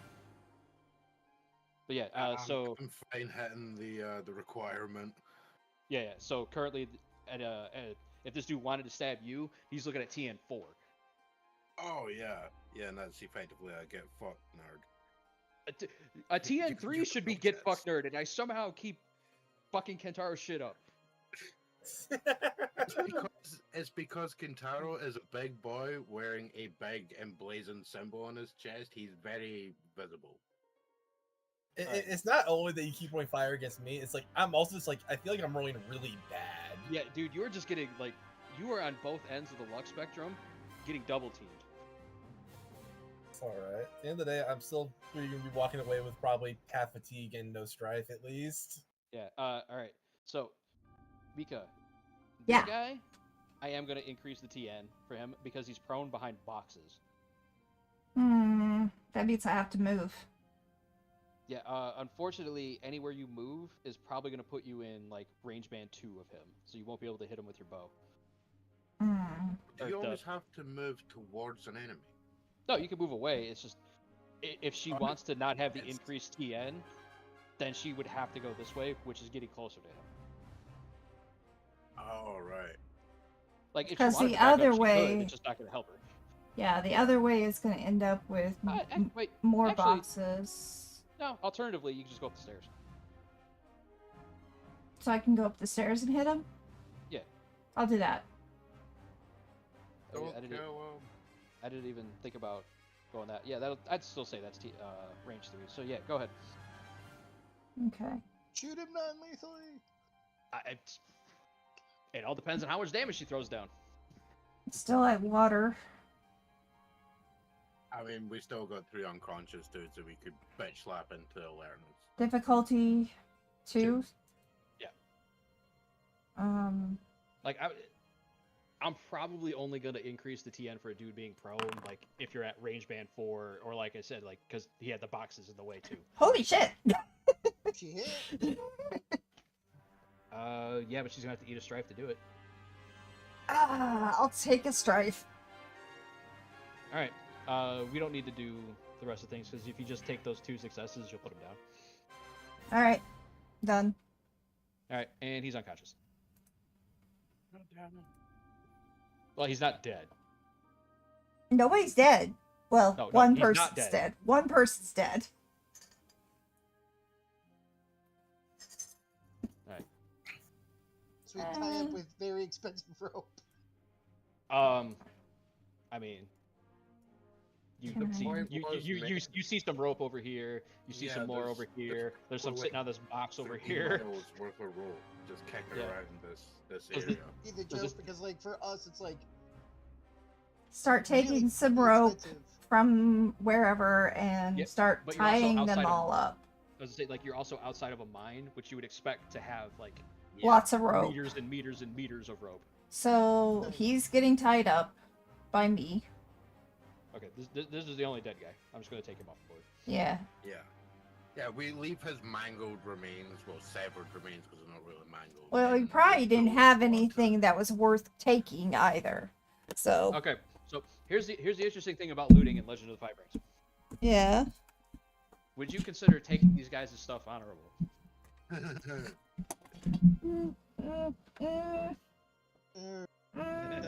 Alternatively, would you find it befitting of our station? That too. Mm, The thing No. with station, no. Honorable. Here's the question, though. Here is the question: is it considered dishonorable regarding these dudes if we drag them all together, go through their pockets, and see what they've got, without expressly taking anything? Oh no, that's fine. However, checking for intel, That's fine. because that's what we do first. yeah, Yeah, that'll that'll work. Yeah, but it's like we're Remove- not going to be out here looting their swords. Exactly. We've got our own. Their stuff's probably shit anyway. Yeah. So Did he hurt? Yeah, like taking their weapons off of them is fine. Like taking it and be like, this is mine now. Not so much. so Right. still wrapping this guy, we- making we sure got- that he doesn't have any of his. Well, one of those is dead, right? No, he's No, gone. there are 5. I've already removed Okay. that guy. All right, so wrapping them up, The dead guy making is sure dead, that he's they got no do not have any weapons on them. No, Yeah, all their weapons are pretty visible. They had the spear, the dowel, and the sling. The only one of their things that was concealable is the sling, and those are like on the ground. Yeah, we leave the sling where the guy dropped it. Any weapons they've got on them, I'm just going to call out. I will collect up and like dump across in a pile to the side. I don't care. I just don't want any of these guys waking up immediately and pulling a knife. Yeah. Right. Do But yeah, we we'll want to try look and into their look- tents and see if there's anything in there that will Um, give intel? You find like some like spare clothing, a couple of spare weapons, a couple of busted weapons, some like mining equipment, and Yeah, there any like I don't know, say letters or No. like written orders or anything like that. no. Okay. Yeah.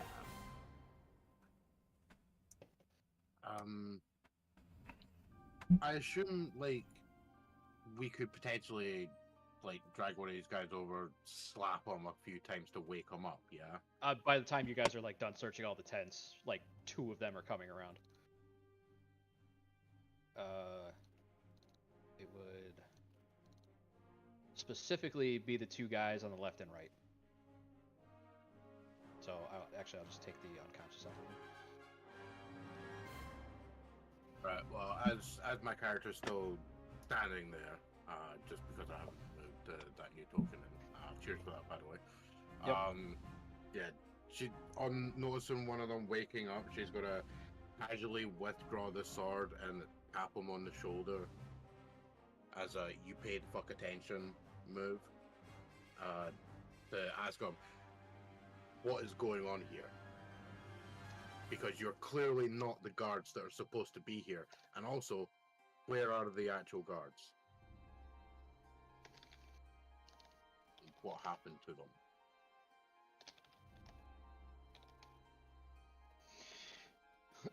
Well, so that guy's gonna groggily wake up, and then you start kind of lightly smacking him with the wakizashi or knife, whichever one, with some metal. Yeah. Like, I don't know, man. Well, okay. There weren't exactly a lot of guards here to begin with. There was like 3, and they were dead before we got here. Where are the bodies? That's somewhere in the mine.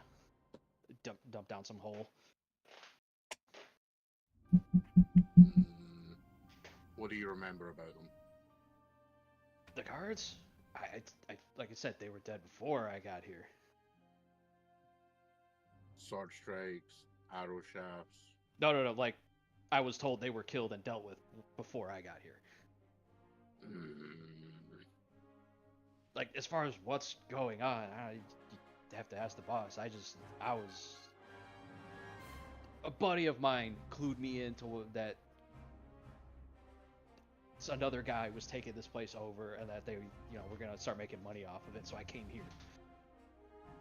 Who's your boss? Oh, his name is,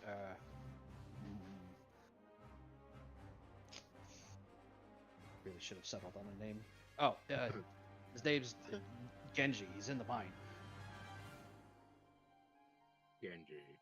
Yeah, well, I suppose he is my boss in like a supervisor capacity, but there's other people that he talks to. Would we know the name Genji? No. No? You don't even have to roll. You just Okay. It's just some gang dude. Yeah. I don't know, but I've heard he can be ceiling. Yeah. Shindaru! I was immediately thinking, like, isn't that the name of that cyborg ninja dude in Overwatch? Overwatch. Yeah. Yeah. I don't play it, but I've heard of some of the characters called Reasons. Shut up, Magico. Is it a double-digit number, perhaps? Yeah, that one that he only just recently found out existed and still amazes him. Anyway. Moving rapidly along. He needs healing. He's like, Genji, I can describe it for you if you want. Yeah, we'll take a description so we know what this guy looks like when we see him. Alright, Save him, but he's I mean, I'm just literally gonna write in Genji description get. he's older guy. He's a older guy, full beard, always wearing this green and blue headband. His hair's kind of long. Got a scar on the one side of his face. Okay. Long hair, older guy, green, blue, headband, facial scar. Yeah. Damn it. He runs around with a katana, although it's a shitty one. I think he just took it off somebody. Dirty weed sword. And what? How many people do you have in the mine? I honestly not that many. I think he maybe only has 3 or 4 more of us in there with him. Now that's of us. There is one.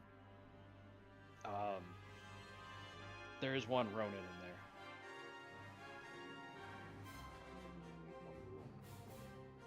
there. I don't know his name. I stay away from him. He scares me. understandable. Oh, never mind that. I mean, like honestly, my little note here is sketchy info. 3 to 4 more bandits, 1 Ronin. Because I don't actually expect this guy to be telling us 100% the truth. Oh, 100%. This is sketch. Sketch guy is sketch. Yeah.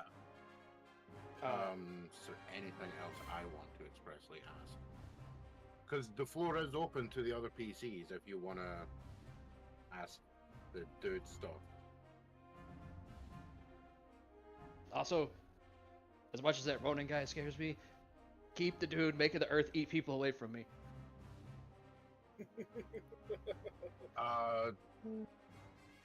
You know what? Just a dick move. It'll be Ryun. Come over. Sit with us a moment. He starts trying to crawl away. No. Yeah, he gets dragged back. So, are you sure there's nothing else you want to let us know? I mean, you asked about the guards. There was that one dude, the county official. He came in. I think he's still in there somewhere. What are you guys doing in the Is mines? that saying he is alive or he might be alive?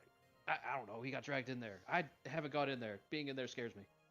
What are you guys doing in the mines? I have just said I don't go in there. I know, but you could have some idea of what's coming out of it. Not metal. It's a mine. Not metal. Yeah, not metal. What does that mean? I haven't seen anything other than a couple of people come out and they don't bring anything with them. Katara will go over and like crack open these boxes. I assume these aren't things from the mine then, because this is like random foodstuffs then. Some of it is, and then some of it is definitely like older crates of like old mine supplies.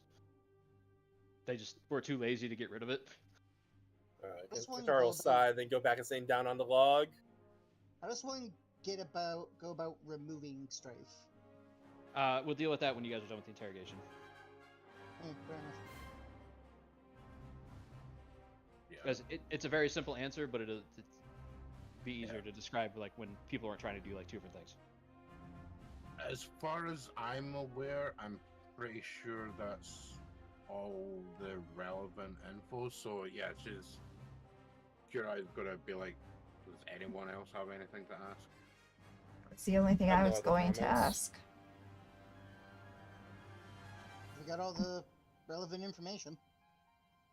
Alright, so just straight out of being a dick, she's gonna look at Ryun and be like, make the ground eat him, and then immediately punch him with the intent to just knock him back out.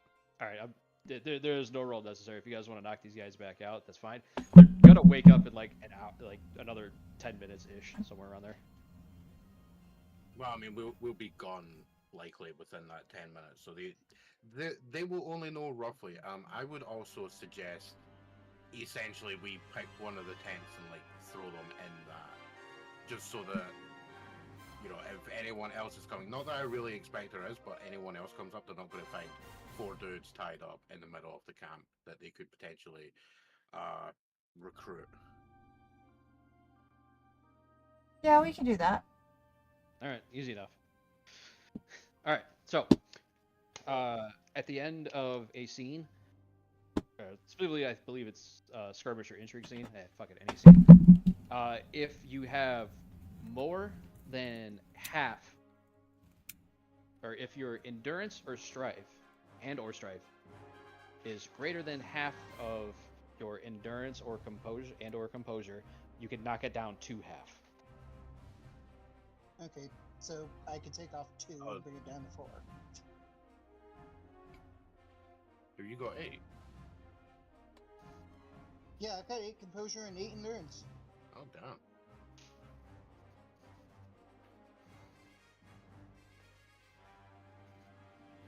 Out of interest, is there anything for if you happen to have 6 composure and 2 strife, or do I just No. continue at 2? Yeah, you're stop. You stop there. You're stuck there for now. Okay. You can go and roll a meditation, but I'm gonna say that's gonna take a couple hours.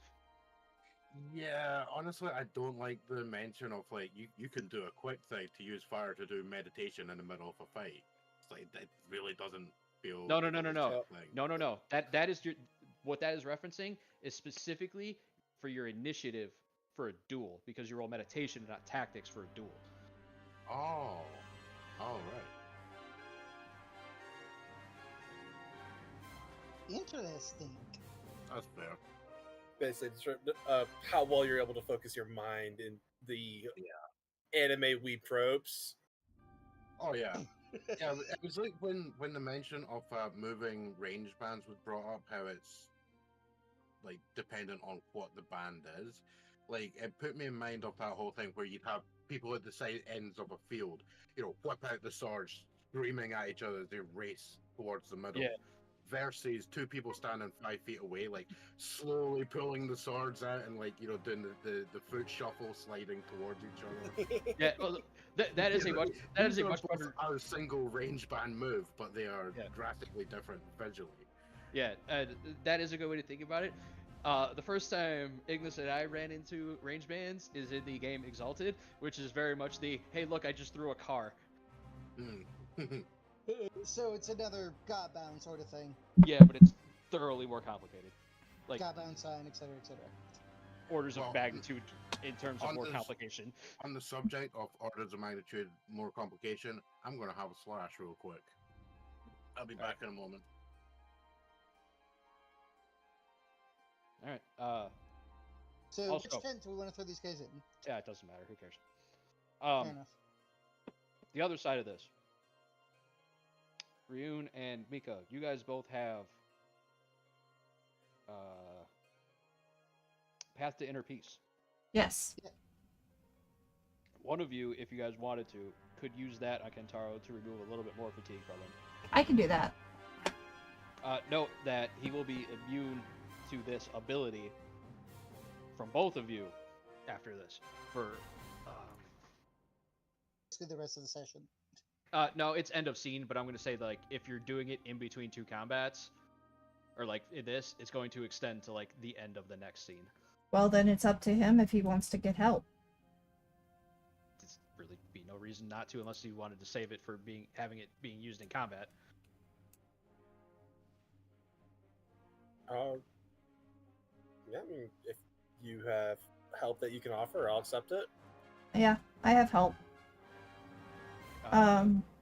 Yeah, Mika would be the better one to do it because she'll heal more at base, or remove more at base, I should say. Okay, so what do I need to do? Fortunately, I think I only entered the description of Ryun, so I'll be posting it from his, but you'll be the one rolling it. Oh, can't post it. You'll be rolling a Water Theology. So skills. Yeah, go to your skills tab, click on Theology, and then click over to Water up at the top. It's like when you click Theology and open. Where's You'll go up to- theology? Skills. skills. Yeah, I believe it's a scholar skill. Theology. And then when this opens, you'll have to click the water ring up near the top. I'm back. All right. And What? then Okay. And then we roll from there. I'm already in water. So, Okay, that's just in case you weren't. difficulty 1 or no? 2. Shoot. Okay. Oh, you're in water, so you killed your way from. Okay. Okay, good news, bad news. Good news is you'll succeed. Bad news is you'll have to eat some strife to do it. Fine. What's she done? Throwing down some healing on Kentaro. I'll take some strife. Alright, but there's also an explosion in here. Okay. You can leave it here, and you'll knock him down to only having 1 fatigue. Uh-huh. Because you're at 4, right, Kentaro? Yes. And you can knock him down to 1. Or you can guarantee the 0, but you'll eat a 3rd strife. I don't think it's worth it, No. but I'll leave it to you and Kentaro. No. I'll keep it at it. Then you will add 2 strife to yourself. Alright, it already did. That's fine, you're at 0. And Kentaro, you'll go down to 1. Yep. So, apply strife. Close. So, describe what's happening to me out of curiosity. So, as I am taking my hands towards you, it seems like water is being played within my hands, and I bring my hand up closer to you, to where your wound is, and the water is almost like pouring towards your wound and closing it up.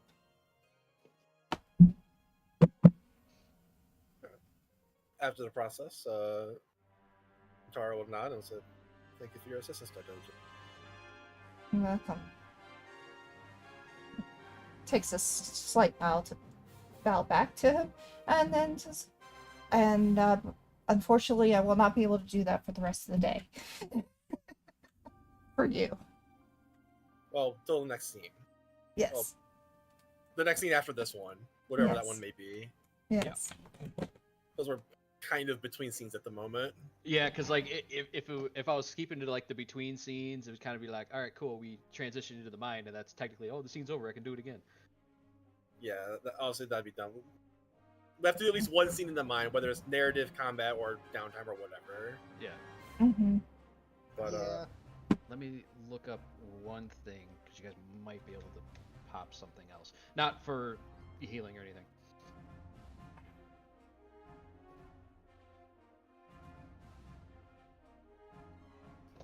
Do you both have this?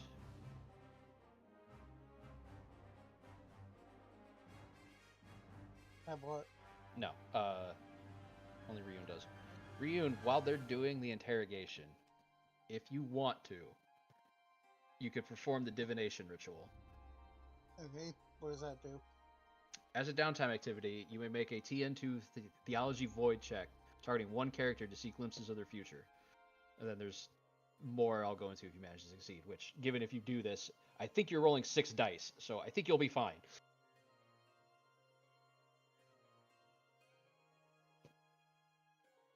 Now, I think Sure. this is supposed to happen on a much larger scale. Like, as a downtime activity, this is supposed to be like, oh, you're spending hours doing this, but I'm going to truncate it for the purposes of this. Yeah, because it didn't have the written description in it on my thing, so Yeah, I only managed to add a couple of them before I forgot. fair enough. So just click the roll. Yeah, click on Theology and then set it to Void. You can edit the descriptions of your skills once you've added them. Yeah, I was just copying and Brings up pasting it from the the book. dice picker already when I click on the ability. Yeah, just roll it off that then. That's fine.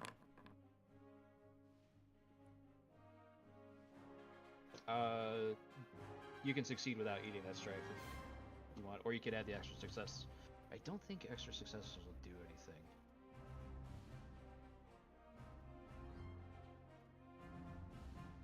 Yeah, extra successes aren't going to do anything. It's what is that? An opportunity? Yeah, Yes. which, unfortunately for this one, the opportunity will only matter if you fail. Yeah, fair enough. But yeah. So you will succeed. So you can pick one of these things. Omen of the they're all omens. Omen of the Azure Dragon, Omen of the Black Tortoise, Omen of the White Tiger, Omen of the Vermilion Bird, or Omen of the Weaver and Cowherd. I'm going to recommend. Wait, hold on. Either. Okay, this depends who you're picking. Basically, all these do the exact same thing. It's just you're picking what skill set to apply it to. Well, I'm gonna pick Kentaro because he's just been very unlucky. Then, basically, the next time the target performs a check using a skill from the particular skill group that you pick, this session, the target adds a kept black die, or adds a kept ring die set to Strife and Opportunity.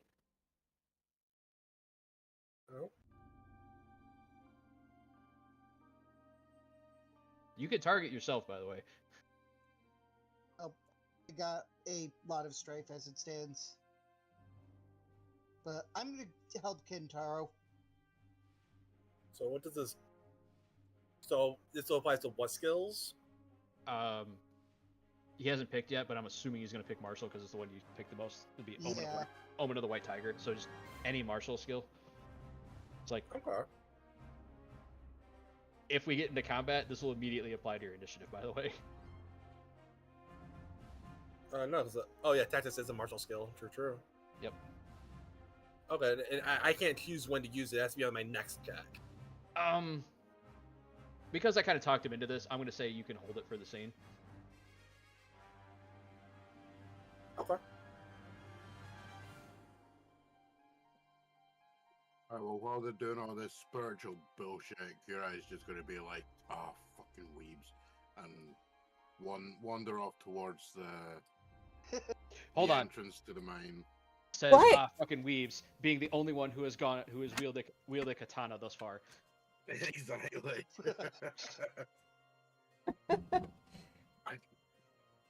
I'm not entirely sure what the derogatory thing would be when it comes to like spiritual stuff, but it's like essentially that. All right. It's just like these bloody weirdos.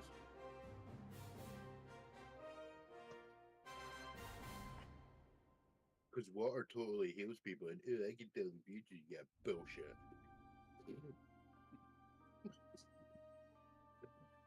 That's the I don't case. know And where- if you ever need to be healed, do you want healed? Well, the thing is, my character outright does not believe in anything to do with spirits having a physical interaction on the world, even when she is literally seeing spiritual stuff being done with a physical impact on the world. She does not believe that it's a thing. And like, if a spirit turns up, it'd be like, oh, I'm the ghost of the mine, and I'm going to tell you all these amazing things that are really going to help your quest. She's going to be like, what the hell are you guys talking about? I don't see shit. Like, that's literally a thing of the Right. Moloku thing. That's right. You got that thing. That's right. I completely Yeah. forgot about that.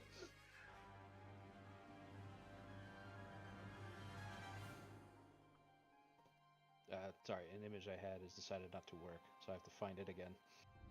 Yeah. Oh, I decided to get more ice cream, and I just ate it all because I'm incredible and healthy and make the best life choices. Sure.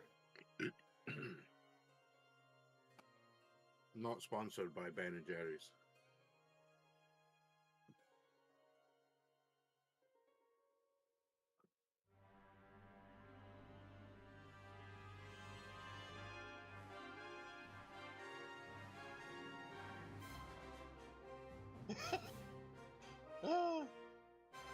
Oh, he's killed himself. Wait, who killed Oh, himself? that killed the chat really quickly. Oh. Not sure what's happening right now. You killed who? I am trying to find an image that I have to re-download because it's no longer working. The womp womp. That's probably because it auto-downloaded as like a .webp, which fucking sucks. Mm.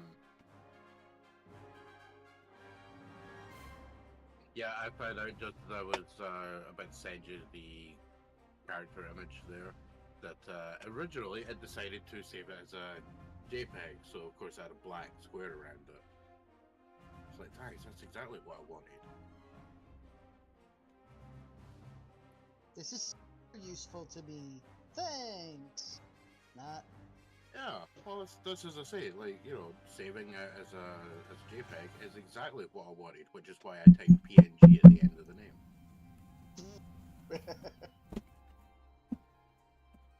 I mean, clearly that was the intent. Yes, obviously. How dare you say otherwise? Yeah, like, how would you have any impression that I'd want something other than that? I mean, clearly I was mistaken when I typed in the file extension.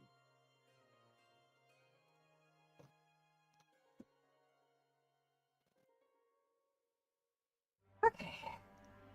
Now I gotta reconfigure it.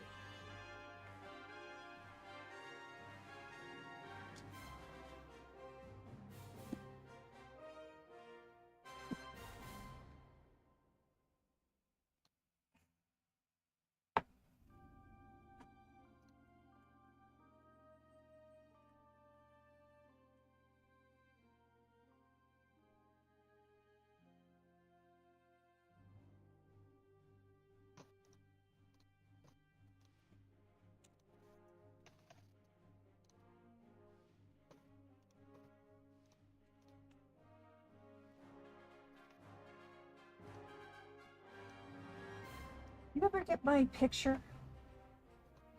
I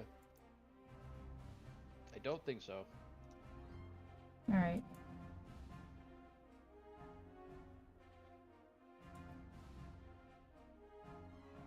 See if I can send it to you.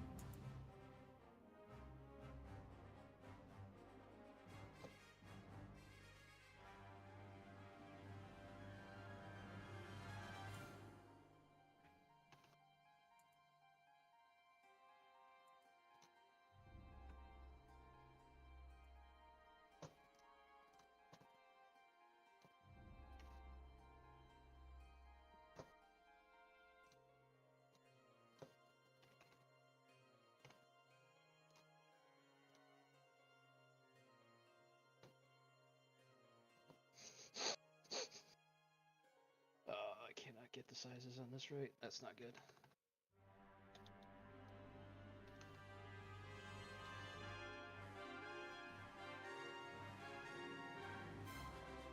Okay, let's get closer. Well, if we wind up running an extra session, we wind up running an extra session. I have to mess with the map dimensions now because I have to re-add everything. Ah, fuck. That, Yeah, that we're almost sounds there. We're almost there. complicated with the system. Not really. Actually, less complicated with this because I don't care about the grid. I just have to No, make sure. fair enough. I just have to make sure like the tokens are roughly the believable size compared to the rest of the map.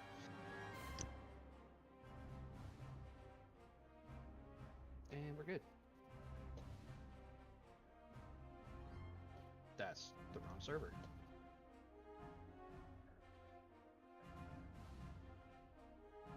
All right. So you guys head into. You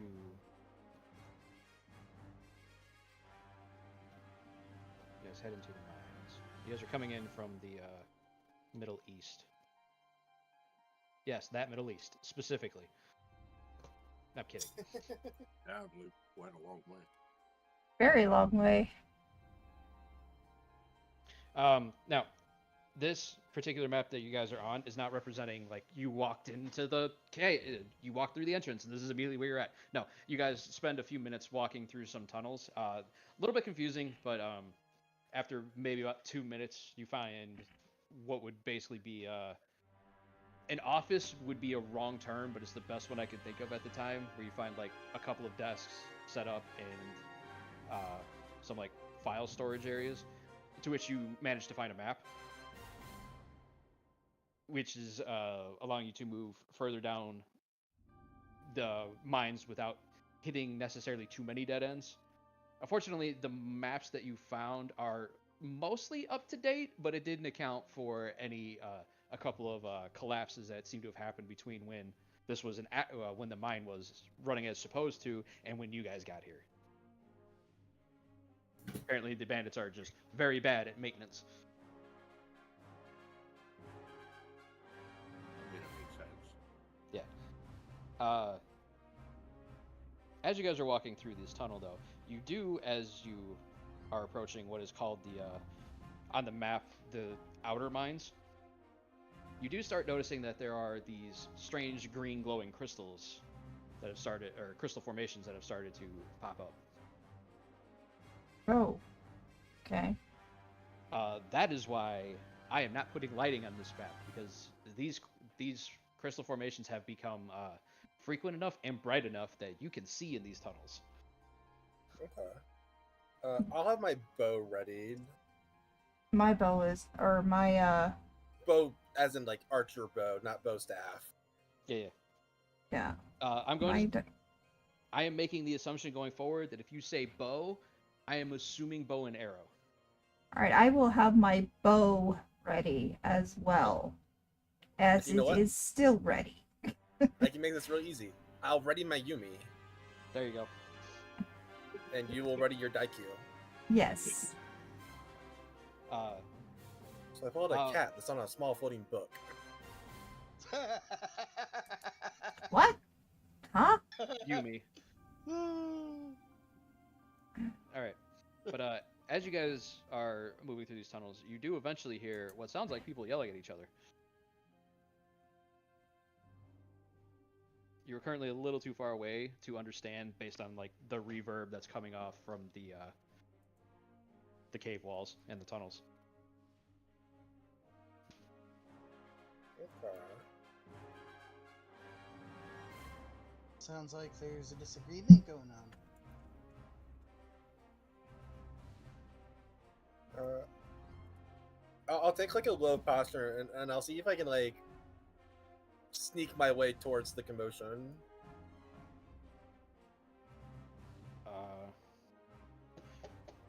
Right, so that'll definitely be skullduggery.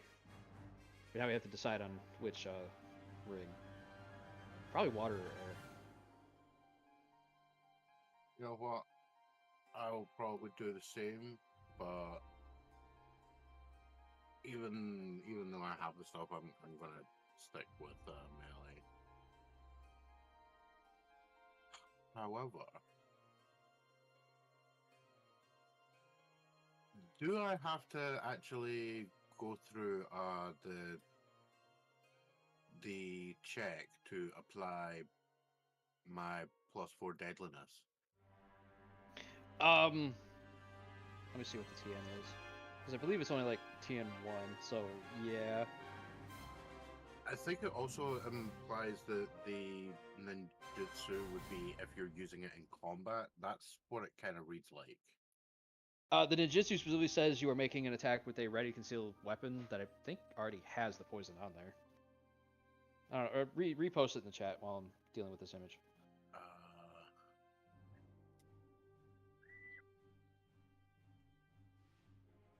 Okay, edit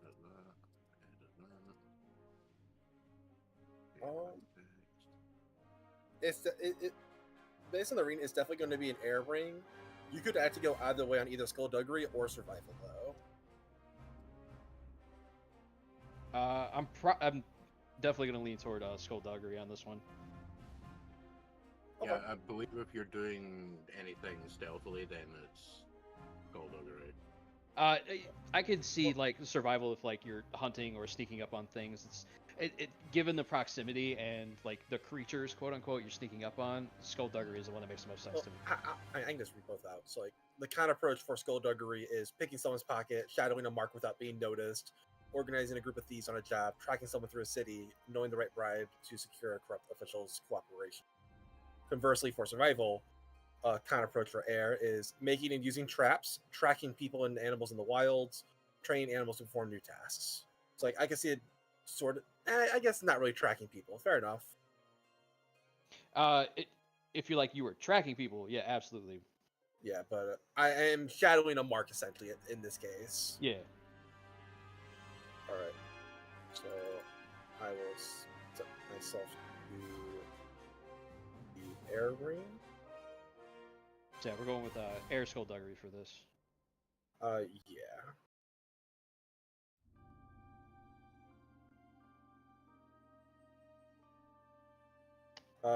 TN. That's equal to like their vigilance and stuff. So I should hide it then. Yeah.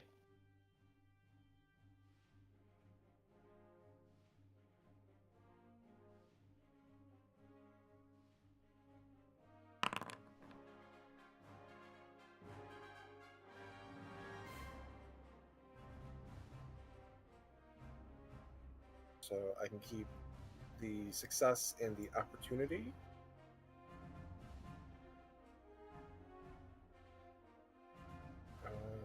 Air.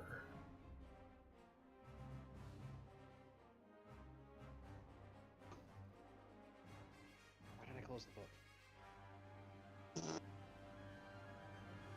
I do this a lot. I don't know why this surprises you. It doesn't. It doesn't. I just find it funny.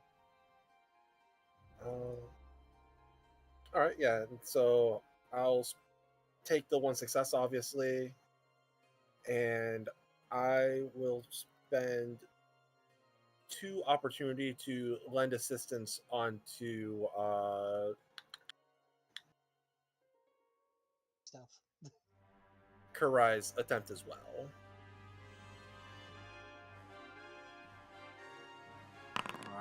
Just mentioning this, I don't know if it would actually potentially change your intent. I do have 3 in skullduggery by default for stealthiness. I mean, I didn't know that when I made the attempt. I probably still would try though. Does not preclude you from also doing the attempt though. And if I get spotted and you don't, get to sneak around for a bit. Which is probably incredibly beneficial for me when people are like, hey, that dude with the bow, let's go fuck him up. And then when they run forward, suddenly there's a katana out of nowhere.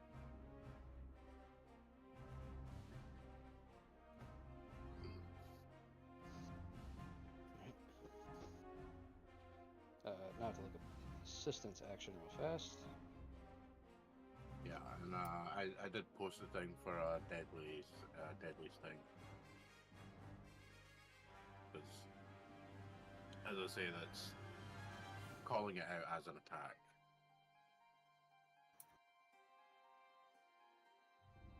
Yeah, as long as you have the knife out, you would make this instead of your normal attack. Yeah. You would have to be in the air ring, but you're generally in the air ring anyway. Yeah.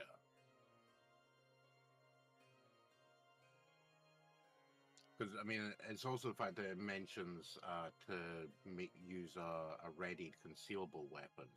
So... That just means you have to have like the knife in hand. That's it. Yeah.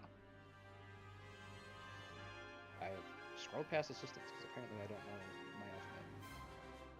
Yeah, it's just Well, I'll be basically... right back. If I was to apply poison on the sword, right, on the katana itself, because it's not a concealable, I wouldn't get the deadly sting. No, Like, and saying that, actually reading this, of course, the whole point of this is I haven't already applied it, so this would be I'm using the knife to attack and applying the thing. The deadly sting is the application of the poison first. Yeah, basically, because like normally applying a poison is a TN1, and normally making an attack is TN2. It just combine them into a single TN3 action. Yeah, because this would be doing like technically doing an out of combat action in combat. Since strictly speaking, I would apply this before the fight starts, but this is doing it during. So yeah, I'm gonna go into my inventory and I'm gonna remove 1 of my poison vial amount. All right. I've got it listed as 6. Oh, that is the wrong character. All right, so I looked at how assistance works. Basically, do you have at least one rank in skullduggery, Kintaro? Yes. Okay. So what you're gonna do, Karai, is when you go to roll your skullduggery, you're going to increase your skill to the skills dice when the pop-up window comes up. Now it has difficulty bringing skills. Move your skill from 3 to 4. Or no. There's an assistance. You just click the assistance up by 1. Hey, it's right there. I'm smart.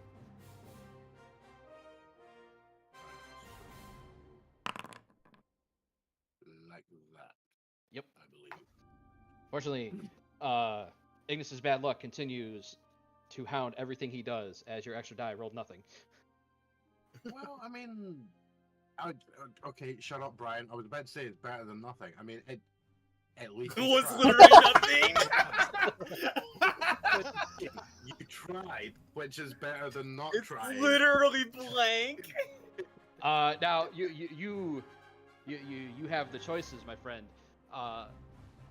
You're gonna have to eat some strife if you want to do this right. How do you mean? Because if you don't eat strife, you'll get 1 success. And just pointing out, the vigilance on your guys' characters are generally 3, unless you're Ryun, then it's 2. Yeah, I've got 3 vigilance. Right. That's so just yeah, our we're- party uniquely has very high air and water rings, to be fair. I mean, if you're not, like, I would like to point out. I know I'm failing, don't get me wrong. I was hoping that they would probably have vigilance too, though. Right, so it's a success plus strife, and that's the explosion is you just re-roll it. Well, no, Yeah. you get a success and your reroll. So, So the explosion and strife is better than a success and strife. yeah, but you have a 3 in air, so you can keep 3 dice. So you can keep the success plus strife, and the explosion plus strife if you want to. It's just you'll take 2 strife for doing so. Put me up to 4, which is over half. I've completely lost where the list of opportunities were. Page 28. 328. 328. 328. Aha.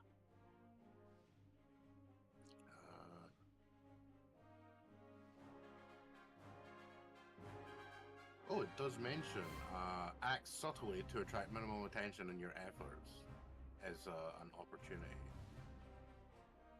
Yeah. If you want, I could allow you to throw that over to Kentaro to basically give him an extra success.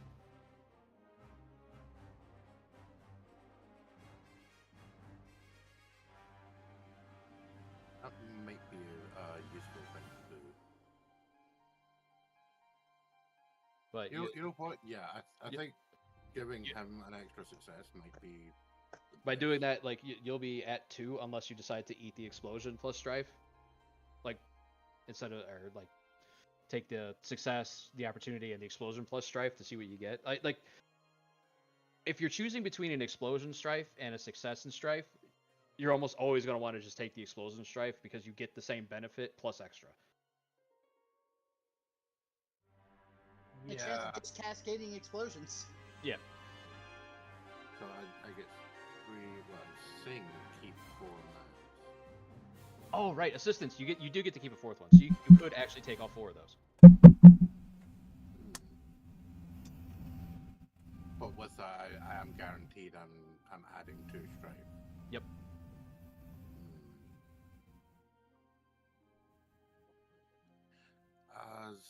Is there any ways that I'd be able to limit or like remove strife without affecting adding a success to Kentaro? No, unfortunately, removing strife is like the domain of water for the most part. Nah.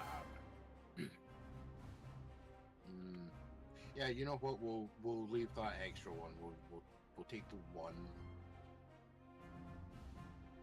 Yeah, we'll finalize that. Alright, well, what did you reroll into? You rerolled into nothing. Alright, so you're sitting at a 2. Like I said, I'll allow the acting subtle to basically making the person who unfortunately rolled unsubtly to be more subtle. So I'm going Right, to... so I can't actually re-roll that blank. No. That's nothing. Okay, so I just finalize. So I'm taking 1 strike. Yep.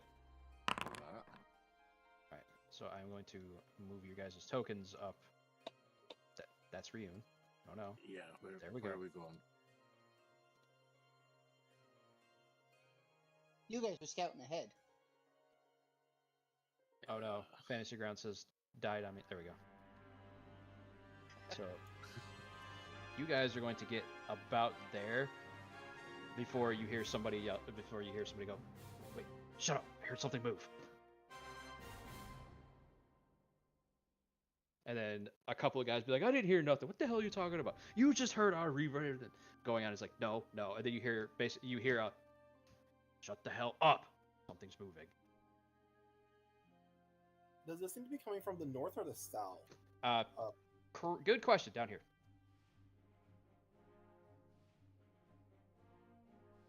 To your south. Okay.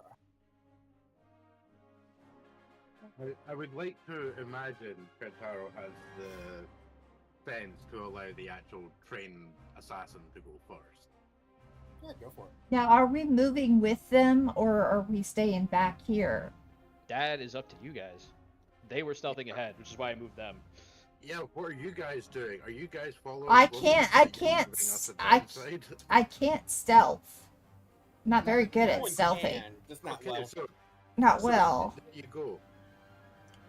The geisha in ninja robes and the heavily armored samurai are stealthy enough, but it's the weird water mage stomping along at the back of us in our guards that And have, the Earth given us- Shaker. Yeah. The dude who makes the earth eat people not being stealthy kind of makes sense. It really does. It's thematically appropriate. Yeah, the earth trembles with every footstep. Actually, Karai, you would be in a decent spot to see something. Actually, Kentaro, you would be. So I hope it is not spiritual.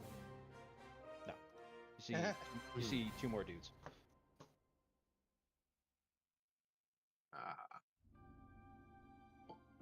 Do you guys Yeah, make like, a... in You guys... terms of us moving up, Actually, like, yeah, she would like gesture to Kentaro to like no, that goes hold through up as soon as we start hearing those voices. center to center. No, it goes through wall. Okay. I'm gonna hug a wall. Then, because Next to the gem that glows. I'm gonna hug a wall. Right in front of me. Hey, just consider that he's your arrow shield. You can always grab him and use him as a shield.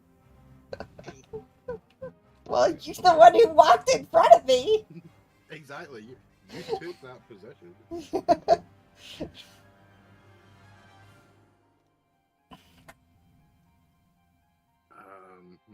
What do we want to do? Poison dart. I don't have any darts. I'm also not using. I don't trust myself to shoot a dude in the throat with the net with a. I'm gonna shoot him in the throat with the neck. Thanks, Brian. I'm gonna. I don't trust myself to actually nail a dude in the throat with an arrow. Actually, out of curiosity,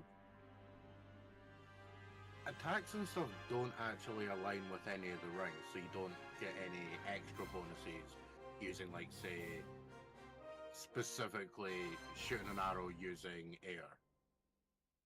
Not really, unless you have like a advantage that would apply to it. Yeah. Or a technique. Yeah. Yeah, Like striking his air, striking his water, striking his earth, etc. Yeah. Yeah, I don't have any of those. I've got what's it called? Veiled Strike. It's What in here somewhere. what it could do, however, is if you made like a bow attack with the air ring, you could then spend opportunity to attempt to make that subtle. to kind of like hide your initial position or to move before they find you, sort of deal.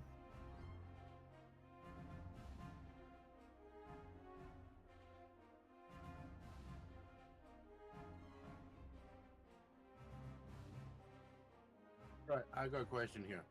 Because I'm looking at Veiled Menace Strike. It mentions Ring Void, right?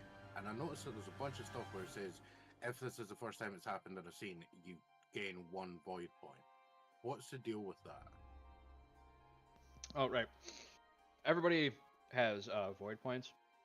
I believe for 3/4 of you, you only start with 1. Yes. Yeah. Ryun, you're special. You get 2. Yay! But what do they do? There's a number of things that you can do with them. Oh, damn it. I have to do the start of thing. Why isn't it increasing yours?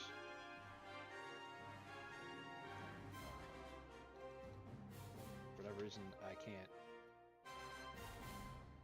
change yours. That sucks. Just know you have 2 currently. Void points are these things that you can do or spend to do specific things. Some of them you can use to activate techniques, which I believe. Well, I shouldn't say I believe. I have no idea what Veiled Menace does.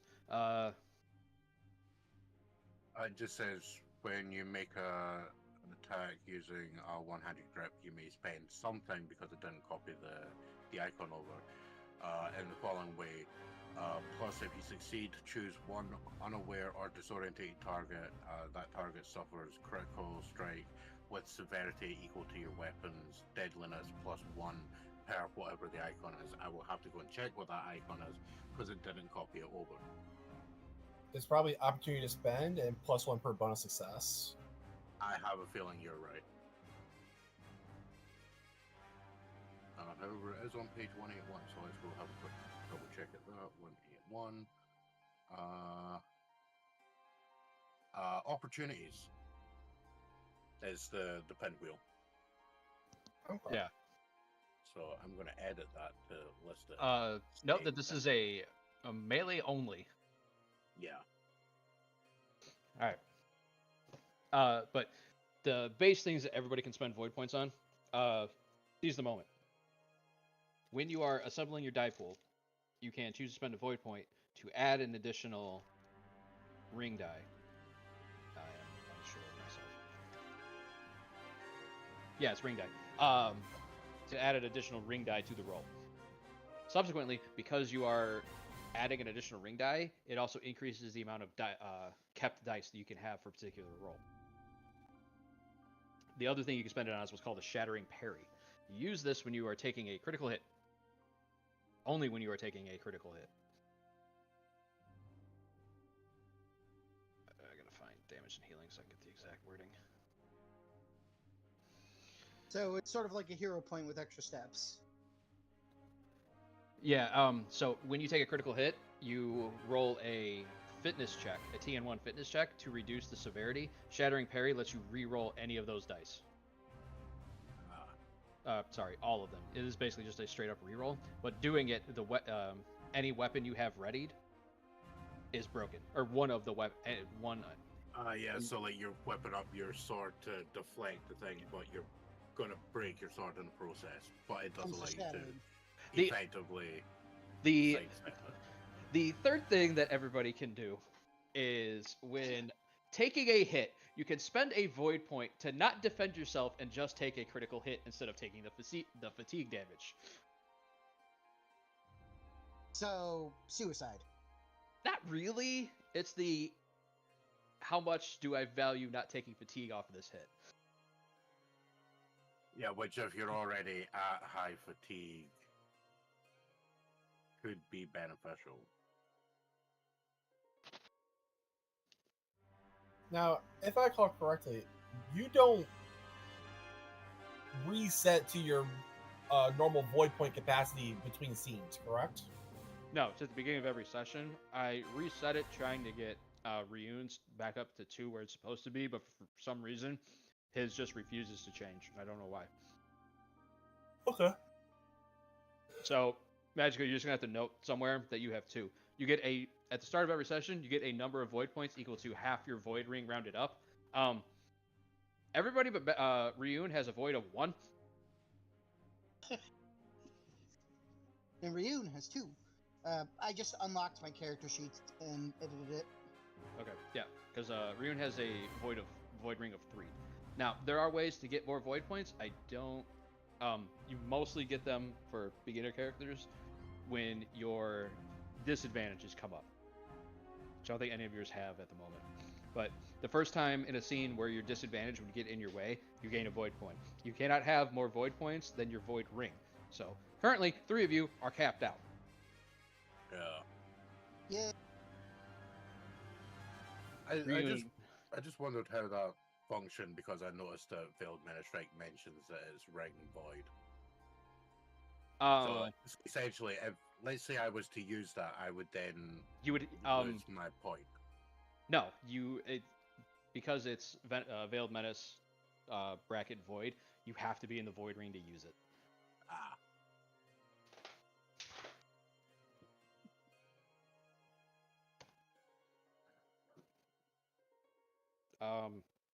No, ignore that. That's just a stupid thing from the sheet. Veiled Menace doesn't have that listed anywhere else. You can use it with any ring.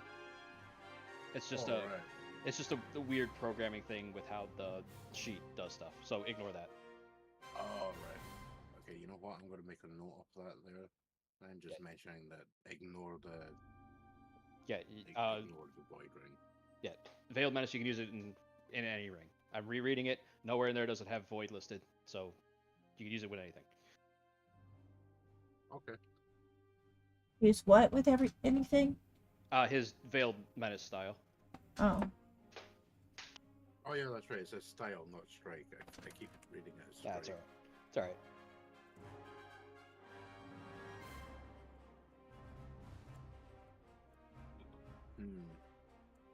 I have to make one roll on something. Oh no, the XCOM hidden movement. Do we have enough time units? Probably not. Not exactly a hot take, but I think XCOM was better with time units than 2 actions. Sure, whatever. Having never played an XCOM game, I cannot relate. You should go back and play the original XCOM. My brain is currently lag. XCOM? I'll think about that later.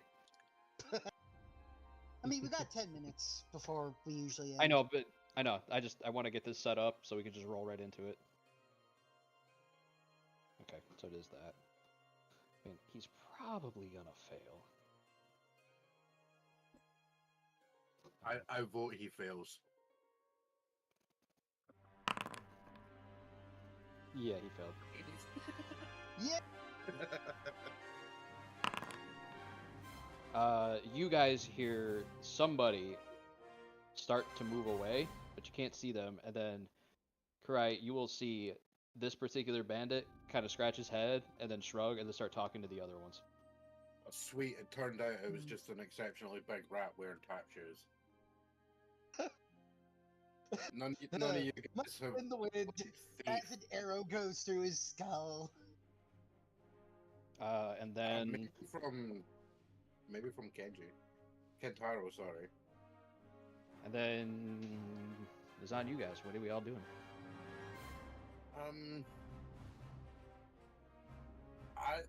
I'm of the opinion that we're going to be more beneficial in combat if we open up when we're closer.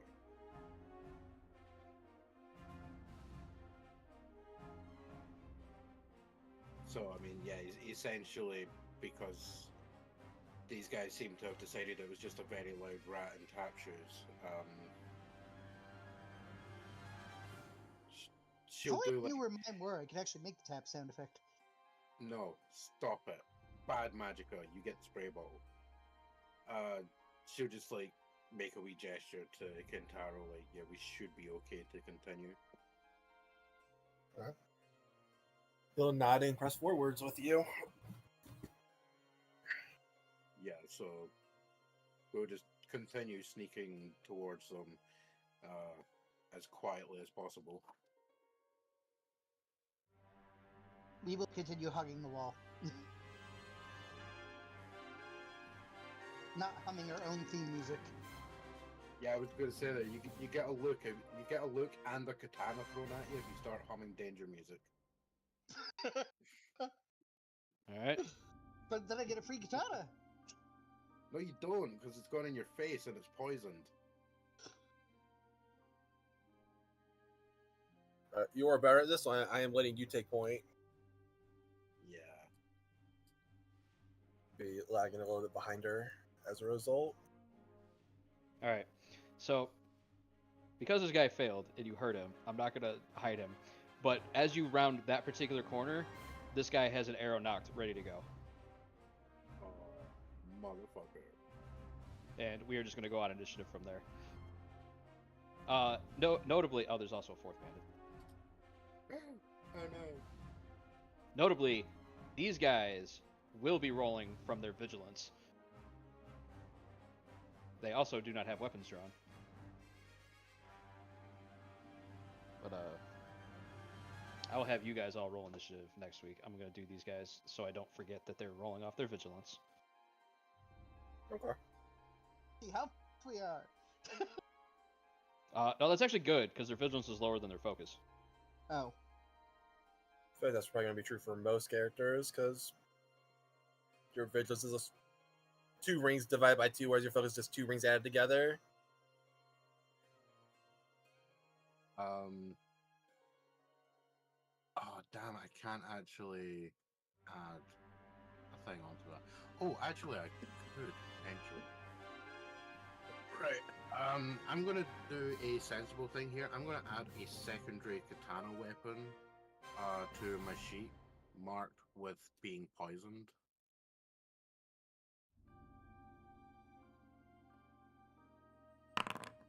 Just so I actually have that to just roll it. So that guy's at that. Katana, inventory. Do the option to negate the damage if you have the opportunity. In case you want to keep the guy alive.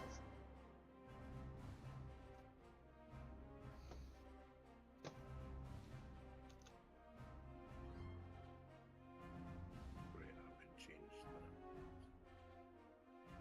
Oh, no, actually, that's fine. Change that to 1. Close it, and then add the katana again.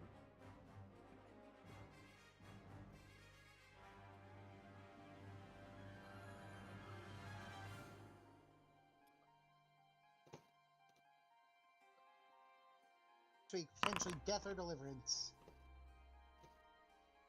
Click into that. Hopefully deliverance. Here. Yeah, we've got all of them listed. Let's edit that one, because that's deadliness would be plus. Right, it's already on plus. Wait a minute. Right. Alright, yeah. A lot of systems really like to use soak for damage related stuff. Right, so I actually just realized with the way that I am calling this out, because obviously I would be using it with the two-handed stance, my katana's deadliness with poison actually works out as 11.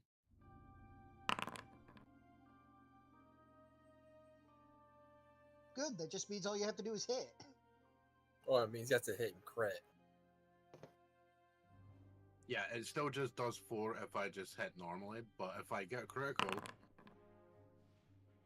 if I somehow manage it on the first successful hit, that will be 11 deadliness. Well, the nice thing about poison and like choosing what dice to keep is that if you roll an attack and you only roll like 2 successes and 1 opportunity, you can just not keep your 2 successes and your attack is unsuccessful. You keep your poison. That's a good point, yeah. So you can just keep fishing until you eventually roll 2 successes plus 2 opportunity. 3. His deadly strike specifically increases it to a TN3 martial arts. Oh, I'm just talking about using the poison as written. Oh, I'm not counting any techniques. Because the technique has to be on a concealable weapon. The katanas are not concealable. Yeah. Yeah. Well, he can't use the deadliness only matters if you're dealing him a critical hit, which I will tell you for the minions, which is the base ass bandits, that don't mean shit. This guy, on the other hand, it will. Yeah. Oh, by the way, you found Genji. Yay! Oh, let's administer some healing. Now, the big question is his brother hanging out? Because I don't No, know because if they hate each other. I don't know if we're going to be beneficial up against Robo Ninja in feudal Japan. I mean, I got a bow. I can try to be Hanzo. I'm not gonna be great at it though. I'm not gonna live up to that hype. I'll I say, honestly could not remember the name. unless you can shoot a giant spirit dragon out of your bow. Maybe someday.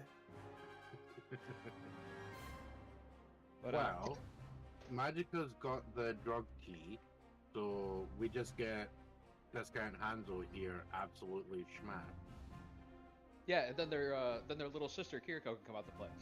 Yeah, Kiriko, who's clearly like 30 years younger than them, but totally trained alongside them when they were all children.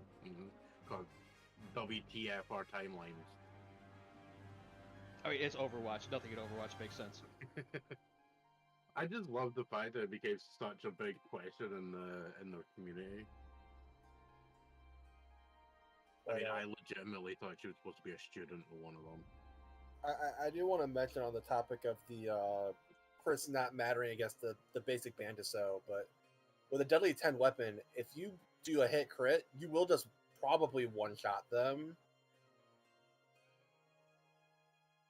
You So say I- that like it's not exactly what I'm banking on. No, it's like I think deadliest 9 is the threshold to automatically kill someone with No, the crit, it's like- right? No, it's like 15. 15. Oh, So the table then. I'm pushing towards it. 11 is agonizing death. Oh, nice. That is perfect for Scorpion. I also have a feeling I might be the shortest person in the group. Therefore, it is true, the shortest being the deadliest. Yeah, if you get stung by a big-ass scorpion, that's fine. You get stung by a small one, don't keep it to yourself. Technically, Kentaro and Ryun are your guys' strongest combatants. It's just the dice refuse to let Kentaro participate in the fight. Yeah, I know, because I legitimately expected that above-ground fight, that he wades in, kills everyone, we come up being like, oh my god, you ran too fast. Well, maybe next week he'll get something. And Ryun is just good because he's throwing down 5 dice for his primary thing, which is fucking amazing. Just to bullshit my way into fairly decent combat. I mean, it's just your damage is really low, but most things can't soak it. So it being low, like with if Kentaro's basically facing down somebody who's wearing the same type of armor he is, he's still, and he gets a baseline hit, he's doing the same amount of damage that you do. But it's just that fact that yours is based on that armor, if memory serves, it's basically guaranteed. It's because he's doing supernatural damage, and most armor can't soak that. Yeah. Actually, if Ryun decided to fight Mika, Mika would beat him because Ryun would have to roll 4 successes to do any damage to her.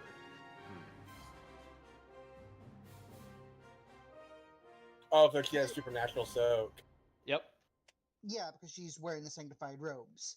The downside to that is she has 1 physical resistance. So if something like if somebody with a weapon like Kentaro's runs in and hits her, she basically loses half her endurance in 1 hit from a baseline. Yeah, and then I come along with a deadliest 11 katana.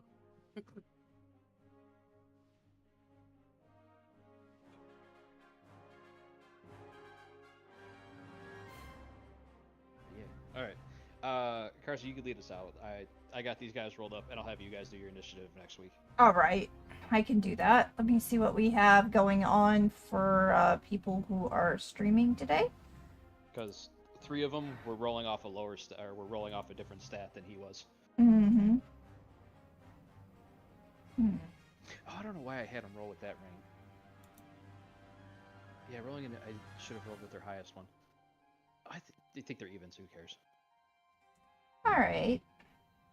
Thank you all for being here. We're gonna head to existings.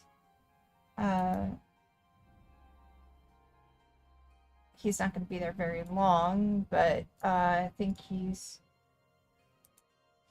in a fight right now. Called Hades 2.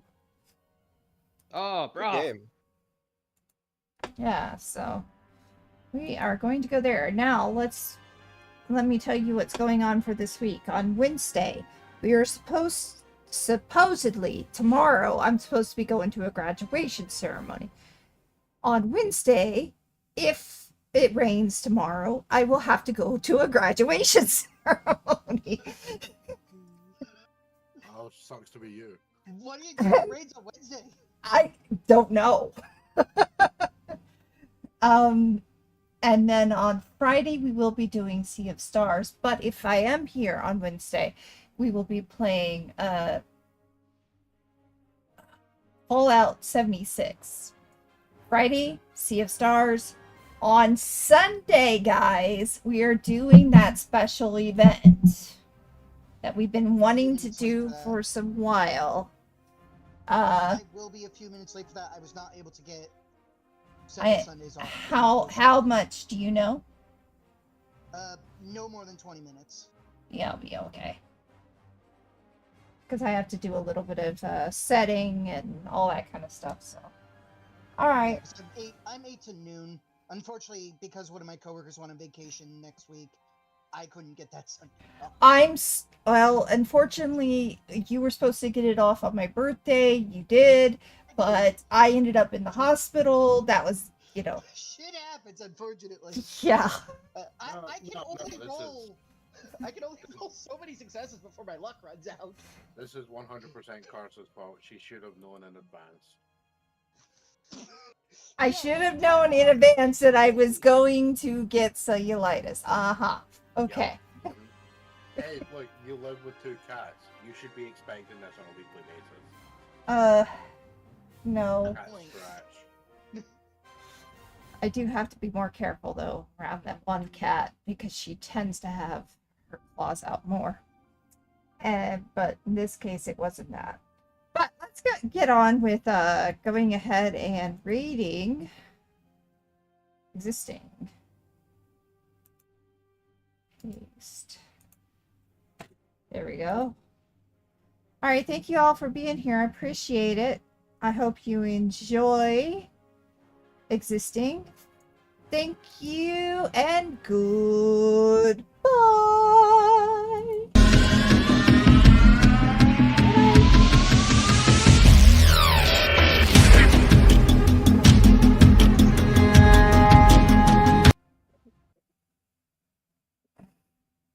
Meanwhile, I'm literally loading up Division 2. You are. Start that raid. Yeah, I'm on season 58. I want to get my seasonal bonuses. Oh, as you do. And I've got a week left with the season. And then, assuming I make it to a decent level, I may end up getting the season pass thing just so I basically get a whole pile more stuff.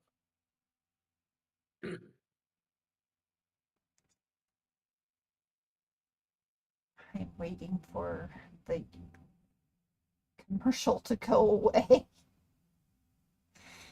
Hey, Flair. Yo. So, I started watching Ghost Stories. Yeah. That was Always fucking on stream. hilarious. Hey, no. Car's already rated, right?